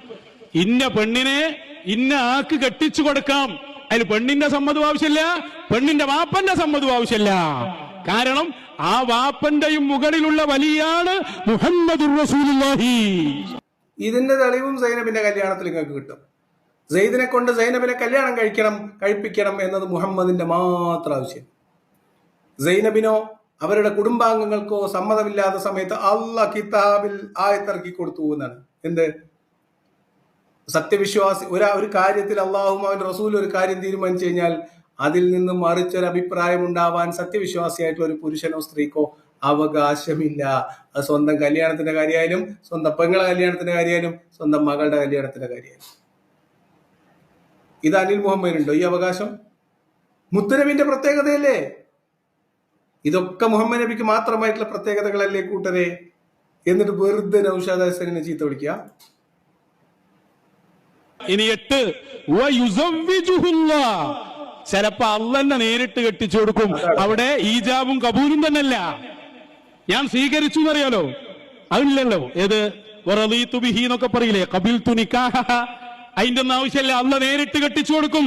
അങ്ങനെ കെട്ടിച്ചു കൊടുത്തിട്ടുണ്ട് ഹബീബായ മുത്ത് റസൂൽ ത്വാഹ റസൂൽ.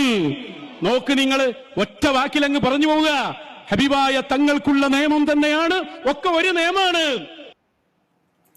ഈ 3 പ്രത്യേകതകളും, ഈ 3 പ്രത്യേക നിയമങ്ങളും നിങ്ങൾക്ക് പിന്നെ സെയ്ദിന്റെ ഭാര്യയായിരുന്ന സൈനബിനെ മുഹമ്മദ് നബി കല്യാണം കഴിച്ചു കൊടുത്ത് കാണാം. സൈനബ് മറ്റു ഭാര്യമാരോട് പൊങ്ങച്ചം പറഞ്ഞിരുന്നു, നിങ്ങളെയൊക്കെ മുത്തനബിക്ക് കെട്ടിച്ചു കൊടുത്ത് നിങ്ങളെ വാപ്പാരല്ലേ, നിങ്ങളെ വലിയന്മാരല്ലേ, എന്നാ ഇന്ന നോക്ക്, ഇന്നെ മുഹമ്മദ് നബിക്ക് കല്യാണം കഴിപ്പിച്ചു കൊടുത്ത് പഠിച്ചോ നേരിട്ടാണ് എന്ന്. അപ്പൊ എന്താണ് കല്യാണം? സെയ്ദ് വിവാഹമോചനം ചെയ്ത് യുദ്ധം കഴിഞ്ഞ് വീട്ടിലെത്തിയ സൈനബിന്റെ മുറിയിലേക്ക് വാതിൽപ്പടിയിൽ ചെന്നിട്ട് ഇങ്ങനെ നിന്നിട്ട് പറയാണ്, എന്ത്? അള്ള നിക്കായി തന്നിക്കണ്. ഇതാണ് കൂട്ടരെ നമ്മൾ എത്രയോ കാലങ്ങളായിട്ട് പറയുന്നത്. മുഹമ്മദ് നബിയുടെ ജീവിതത്തിൽ അദ്ദേഹത്തിന്റെ കുടുംബ ജീവിതമോ വൈവാഹിക ജീവിതമോ ദാമ്പത്യ ജീവിതമോ ലൈംഗിക സദാചാരമോ ഒന്നും ഇന്നത്തെ മുസ്ലിങ്ങൾക്ക് മാതൃകയാക്കാൻ പോയിട്ട് കിതാബിലുള്ളത് വായിക്കാൻ പോലും പറ്റൂലെന്ന്. വായിച്ച അനിൽ മോമനെ പോലുള്ളവർ തെറി പറയും. കാരണം അനിൽ വിചാരിക്കുന്നൊന്നും കിതാബിലില്ല, നബിന്റെ ജീവിതത്തിൽ ഉണ്ടായിട്ടില്ല എന്നാണ്. അഹസനിക്ക് മുഹമ്മദ് നബിനോട് എന്തോ വിരോധം ഉള്ളതുകൊണ്ട് ഏതോ ആളെ കിതാബ് എടുത്തുകൊണ്ട് വായിക്കുകയാണെന്നാണ് അനിൽ മുഹമ്മദ് പറയണത്. നമ്മളെ കുറിച്ച് പറയണ നമുക്ക് മനസ്സിലാവും. നമ്മൾ പോലും വായിക്കാത്ത കിതാബുകൾ അഹസനെ എടുത്തുകൊണ്ട് വന്നിട്ട് മുഹമ്മദ് നബിയുടെ പ്രത്യേകതകൾ, ശരീഅത്തിലുള്ള പ്രത്യേകതകൾ വിശദീകരിച്ചു കൊടുക്കുക കിതാബ് വായിച്ചിട്ടേ.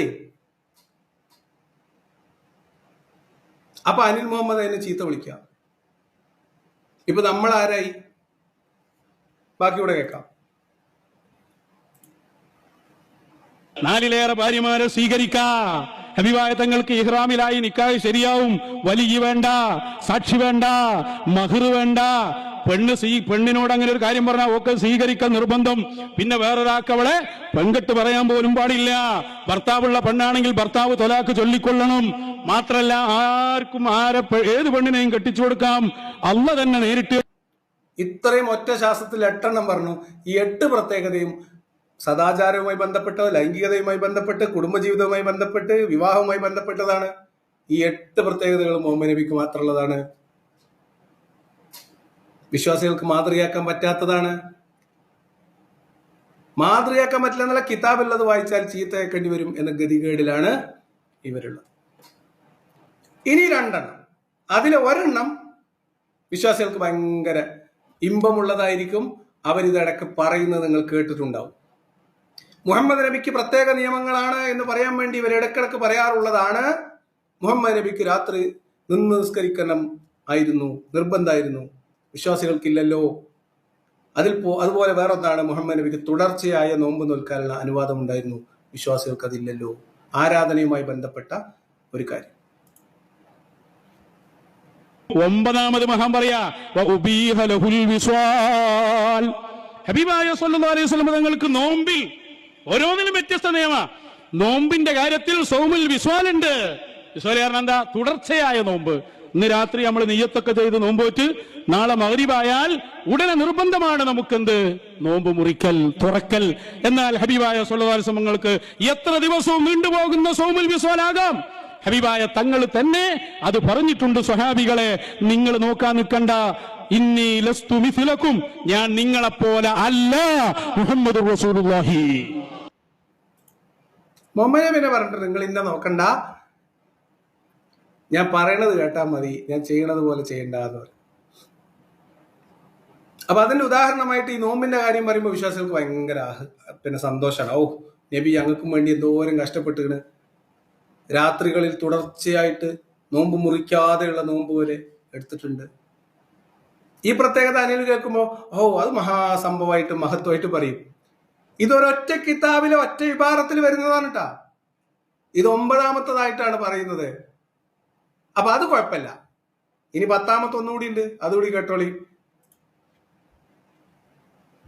10ാമതായി സക്കരിയ അൽ അൻസാരി തങ്ങൾ പറയാ, വലാ യുൻതഖലു വുദൂഉഹു ബിന്നൗമി, ഉറങ്ങിയാൽ ഹബീബായ തങ്ങളുടെ വുദൂ മുറിയുകയില്ല.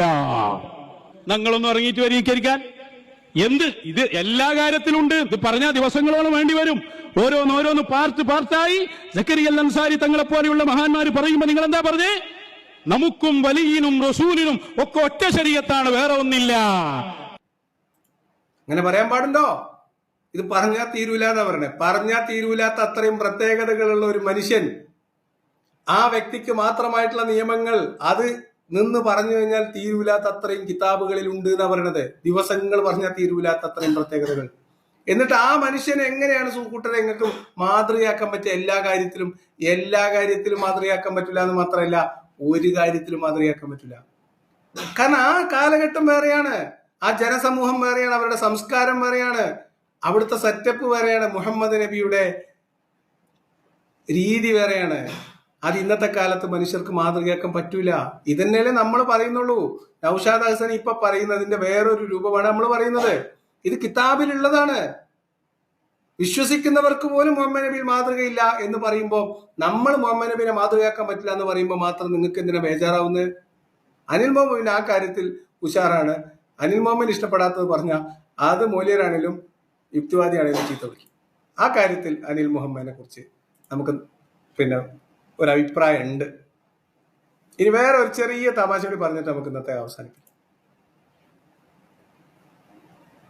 അങ്ങനെ ദീനിൽ പറഞ്ഞാൽ അത് ഹബീബായ തങ്ങളുടെ പ്രത്യേകതകളെ നിഷേധിക്കലാണ്, ആളുകളെ കുഫ്രിയത്തിലേക്ക് കൊണ്ടുപോകലാണ്.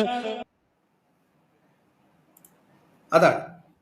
അപ്പൊ മുഹമ്മദ് നബിക്കുള്ള അതേ നിയമങ്ങൾ തന്നെയാണ് വിശ്വാസികളായിട്ടുള്ള എല്ലാവർക്കും എന്ന് പറഞ്ഞാൽ, വേറൊരു ഭാഷയിൽ പറഞ്ഞാൽ മുഹമ്മദ് നബിയെ ചാണിന് ചാണായും മുളത്തിന് മുളമായും നമുക്ക് അതേപോലെ അനുസരിക്കാം എന്ന് പറഞ്ഞാൽ, മാതൃകയാക്കാം എന്നൊക്കെ പറഞ്ഞാൽ അത് ഈമാനിൽ നിന്ന് തെറ്റിപ്പോകും. അത് നമുക്ക് പറ്റൂല. അപ്പൊ അതുകൊണ്ട് ആളുകൾ കുഫ്രിയത്തിലേക്ക് പോകാതിരിക്കാൻ, അന്ധവിശ്വാസത്തിലേക്ക് പോകാതിരിക്കാൻ ഇതൊക്കെ വിശദീകരിച്ചു കൊടുത്തു എന്നൊരു തെറ്റ് മാത്രമാണ് നൗഷാദ് ഹസന് ചെയ്തിട്ടുള്ളത് എന്നാണ് അദ്ദേഹം പറയുന്നത്. അല്ലാഹ് ഒരു കാര്യം റസൂൽ സല്ലല്ലാഹു അലൈഹി വസല്ലം തങ്ങൾക്ക് അനുവദിച്ചു കൊടുത്താൽ പിന്നെ ആരെ ഇഷ്ടവും റസൂലിന് നോക്കണ്ട. പിന്നെ അനിൽ മുഹമ്മദിന്റെ അഭിപ്രായം, ലിയാക്കത്തിന്റെ അഭിപ്രായം ഒന്നും നോക്കേണ്ട കാര്യം ആർക്കില്ല? അള്ളാന്റെ റസൂലിനില്ല. അള്ളാന്റെ റസൂലിന് തന്നെ ഇല്ലാത്തൊരു കാര്യം കിതാബിൽ എഴുതി വെച്ചത് വായിച്ചു കൊടുക്കുന്നതിന് അനിൽ മുഹമ്മദിന് എന്തിനാ ബേജാറാവുന്നത്? ഈ ഒരു എക്സാമ്പിൾ കൂടി പറഞ്ഞിട്ട് ഇതെന്താ സംഭവം, ഇത് ഇദ്ദേഹം ഒരു തെളിവ് ഉദ്ധരിക്കുന്നുണ്ട്. മുഹമ്മദ് നബിക്ക് അള്ളാഹു അനുവദിച്ചു കൊടുത്തൊരു കാര്യം അത് മുഹമ്മദ് നബിക്ക് ചെയ്യാം, അതിനാരും പേടിക്കണ്ട. പടച്ചോൻ പ്രത്യേകം കൊടുത്ത അനുവാദം പ്രയോഗിക്കാൻ പടപ്പുകളെ പേടിക്കണോ? ഒരു സംഭവം ഉണ്ടായി. എന്താ സംഭവം? ഒരു ദിവസം ഹഫ്സയുടെ വീട്ടിൽ ചെന്ന സമയത്ത് ഹഫ്സ സ്ഥലത്തില്ല, വിരിപ്പിലില്ല, അല്ലെങ്കിൽ ബെഡ്റൂമിലില്ല. അപ്പൊ തന്നെ മാരിയത്തുൽ ഖിബിത്തിയ എന്ന് പറയുന്ന അദ്ദേഹത്തിന്റെ അടിമ സ്ത്രീയുമായിട്ട് അദ്ദേഹം രമിച്ചു എന്നാണ്. വേറൊരു സ്ഥലത്ത് പറയുന്നത് അവിടെ വെച്ച് തേൻ കുടിച്ചു എന്നാണ്. അത് ഹഫ്സ കൊടുത്ത തേനാണോ മാരിയ കൊടുത്ത തേനാണോ എന്നറിയില്ല. എന്തായാലും തേൻ കുടിച്ചു എന്നോ തേൻ നുകർന്നു എന്നോ അല്ലെങ്കിൽ രമിച്ചു എന്നോ ഒക്കെ പല രീതിയിൽ ഈ സംഭവത്തെ കുറിച്ച് പറയുന്നുണ്ട്. അങ്ങനെ വന്നപ്പോൾ ആകെ പ്രശ്നമായി. അങ്ങനെ പ്രശ്നമായപ്പോൾ ഭാര്യമാർക്കിടയിൽ പ്രശ്നമായി, ഭാര്യയും മുഹമ്മദ് നബി തമ്മിൽ പ്രശ്നമായപ്പോൾ മുഹമ്മദ് നബി പറഞ്ഞു, എന്നാൽ ഇനി മുതൽ എനിക്കത് ഹറാമാക്കിയിരിക്കുന്നു പറഞ്ഞു. ഞാൻ ചെയ്യൂല, പഠിച്ചോനാണ് സത്യം, എനിക്കത് ഇനി മാണ്ടാർ. അപ്പൊ എന്താ മാണ്ടാറുന്നത്? നീ ജീവിതത്തിൽ ഒരിക്കലും തേൻ കുടിക്കൂല എന്നാണോ? അതോ മാരിയത്തുൽ ഖിബിത്തിയയുമായിട്ടുള്ള ബന്ധം വേണ്ട എന്നാണോ? വിശദീകരിക്കേണ്ടത് വിശ്വാസികളാണ്, രണ്ടായാലും കണക്കാണ്. അപ്പൊ തന്നെ അള്ളാഹ്ക്ക് വിഷമായി. അള്ളാഹ് ഉടനെ ആയത്തിറക്കി കൊടുത്തു. എന്ത്? അണക്ക് ഞാൻ അനുഭവിച്ചു തന്നത് ഇജ് ബാക്കിയുള്ളവരെ നോക്കിയിട്ട് ഇജ് വേണ്ടാന്ന് വെക്കണത് നല്ലതല്ല, അതുകൊണ്ട് അങ്ങനെയൊന്നും പറയില്ലേ എന്ന് പറഞ്ഞിട്ട് അള്ളാഹ് ആയത്തിറക്കി കൊടുത്തു.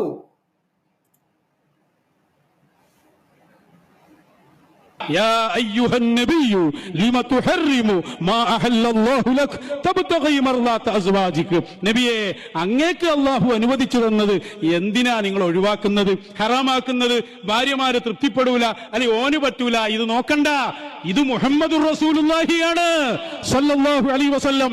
സാധാരണത്വമെന്ന ഒന്ന് അവിടുത്തെ ഒരു കാര്യത്തിലുമില്ല, നിയമങ്ങളിലും. ഇതിങ്ങനെ തന്നെ മനസ്സിലാക്കണം അനിൽ മുഹമ്മദേ എന്നാണ് അനിൽ മുഹമ്മദിനോട് പറയുന്നത്. അങ്ങനെ ഒരു സാധാരണത്വം ഇല്ല, അങ്ങനെ എല്ലാവർക്കും തോന്നിയ പോലെ അനുകരിക്കാവുന്ന ഒരു മാതൃകയുമല്ല. മുഹമ്മദ് നബി അള്ളയും തമ്മിലുള്ള ഇരിപ്പോശം വെച്ച് മുഹമ്മദ് നബിക്ക് വേണ്ടി മാത്രം അള്ളാഹു പല പ്രത്യേകതകൾ കൊടുത്തിട്ടുണ്ട്. അത് ഇപ്പൊ നാട്ടിൽ പറഞ്ഞില്ലെങ്കിലുള്ള പ്രശ്നം എന്താ വെച്ചാൽ, ഇസ്ലാമിലുള്ള നിയമം, ഇസ്ലാമിന്റെ മാതൃക കാണിക്കാൻ വന്ന ആളാണ് മുഹമ്മദ് നബി എന്നൊക്കെ പറഞ്ഞുകൊണ്ട് നടക്കുമ്പോൾ അതിന് വിരുദ്ധമായ ചില കാര്യങ്ങൾ ശ്രദ്ധയിൽപ്പെടും. അപ്പൊ ആളുകൾക്ക് സംശയം ഉണ്ടാവും. മാതൃക കാണിക്കാൻ വന്ന ആള് മാതൃകക്ക് വിരുദ്ധമായി പ്രവർത്തിക്കുന്നതിന്റെ ലോജിക്ക് എന്താണെന്ന് സംശയം ഉണ്ടാവും. അങ്ങനെ ആ സംശയം ചിലപ്പോൾ കൂടുതൽ അന്വേഷണത്തിലേക്കും ഒരുപക്ഷെ കുഫറിലേക്കും പോയേക്കാം. അത് ഒഴിവാക്കാൻ വേണ്ടിയിട്ടാണ്. അങ്ങനെ എന്തെങ്കിലും നിങ്ങൾ പ്രത്യേകമായിട്ട് കണ്ടാൽ നിങ്ങൾ ഇങ്ങനെ മനസ്സിലാക്കിയാൽ മതി, അത് അള്ളാഹ് നബിക്ക് വേണ്ടി പ്രത്യേകം കൊടുത്തതാണ്, മാതൃകയാക്കല്ലീം എന്ന് മനസ്സിലാക്കണം. ഇത് മനസ്സിലാക്കാൻ വേണ്ടി വിശ്വാസികൾക്ക് വേണ്ടി നല്ലൊരു കാര്യത്തിന് പറഞ്ഞു കൊടുത്ത ഈ ഒരു ഇൽമിനെ, അത് പറഞ്ഞു കൊടുത്ത പണ്ഡിതനെയും എഴുതി വെച്ച കിതാബ് എഴുതിയ പണ്ഡിതനെയും ഇത് വിശദീകരിച്ച മൗലിയരെയൊക്കെ പള്ളു പറയുകയും ചീത്ത വിളിക്കുകയും ചെയ്യുക എന്ന് പറയുമ്പോൾ അനിൽ മുഹമ്മദിന്റെ പ്രശ്നം എന്താണ്? മുഹമ്മദിന്റെ വ്യാധികൾ നാട്ടുകാരറിയും എന്ന അനിൽ മുഹമ്മദിന്റെ ആദിയാണ് പ്രശ്നം. ആദി കൊണ്ടിട്ട് കാര്യമില്ല, മുഹമ്മദിന്റെ വ്യാധി നാട്ടുകാർക്ക് മനസ്സിലായിട്ടുണ്ട്. അതുകൊണ്ട് ഈ മാതൃകയും പൊക്കിപ്പിടിച്ച് അധികകാലം ഇനി മുന്നോട്ട് പോകാൻ കഴിയില്ല എന്ന് മാത്രം സാമാന്യമായിട്ട് എല്ലാവരും മനസ്സിലാക്കിയാൽ എല്ലാവരുടെ പ്രശ്നം തീരും എന്നാണ് പറയാനുള്ളത്. ഇതാണ് കാലങ്ങളായിട്ട് നമ്മൾ പറയുന്നത്, ഇതിലൊരു മാതൃകയില്ല കൂട്ടരെ. അത് ആ മനുഷ്യന്റെ ആഗ്രഹത്തിനൊത്ത് ജീവിക്കാൻ വേണ്ടി അവിടെ പലതും പറഞ്ഞിട്ടുണ്ട്, പലതും ചെയ്തിട്ടുണ്ട്, പലതും കാട്ടിക്കൂട്ടിയിട്ടുണ്ട്. അത് പലരും എന്തോ മഹാസംഭവം എന്ന രീതിയിൽ എഴുതിക്കൂട്ടി വെച്ചിട്ടുണ്ട്, തുന്നിക്കൂട്ടി വെച്ചിട്ടുണ്ട്, കിതാബാക്കി വെച്ചിട്ടുണ്ട്.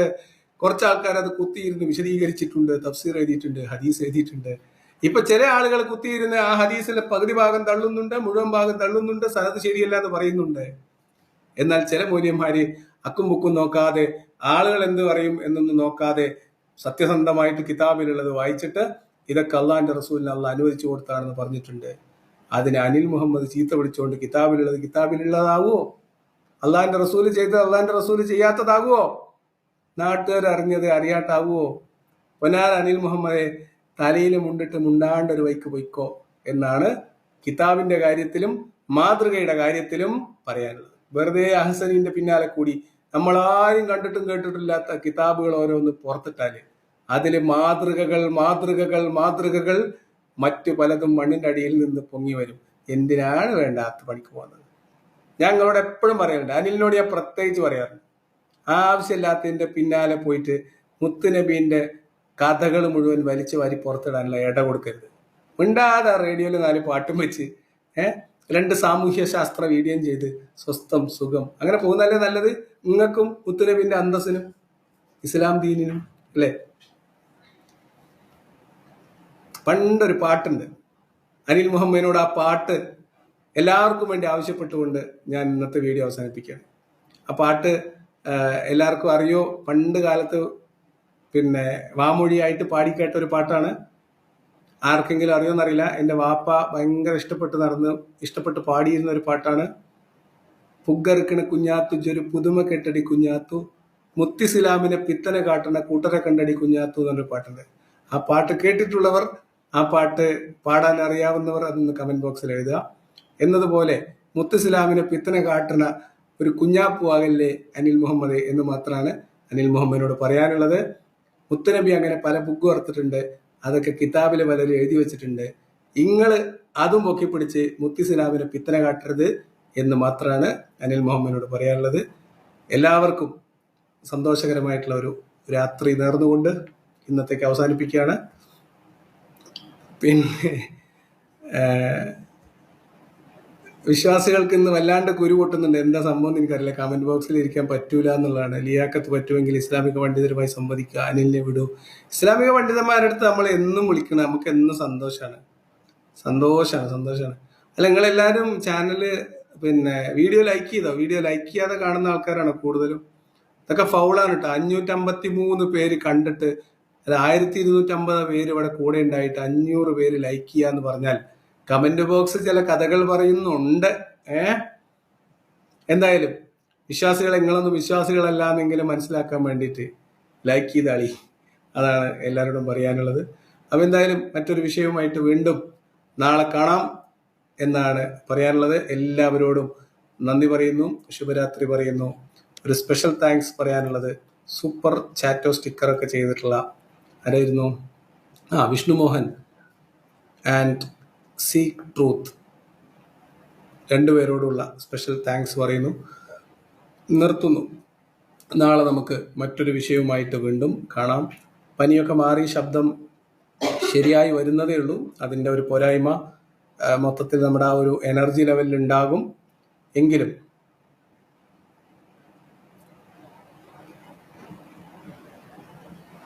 അപ്പോൾ എല്ലാവരും സജീവമായിട്ട് തന്നെ കൂടെ ഉണ്ടായിരുന്നു. നാളെ നമുക്ക് മറ്റൊരു വിഷയമായിട്ട് വരാം.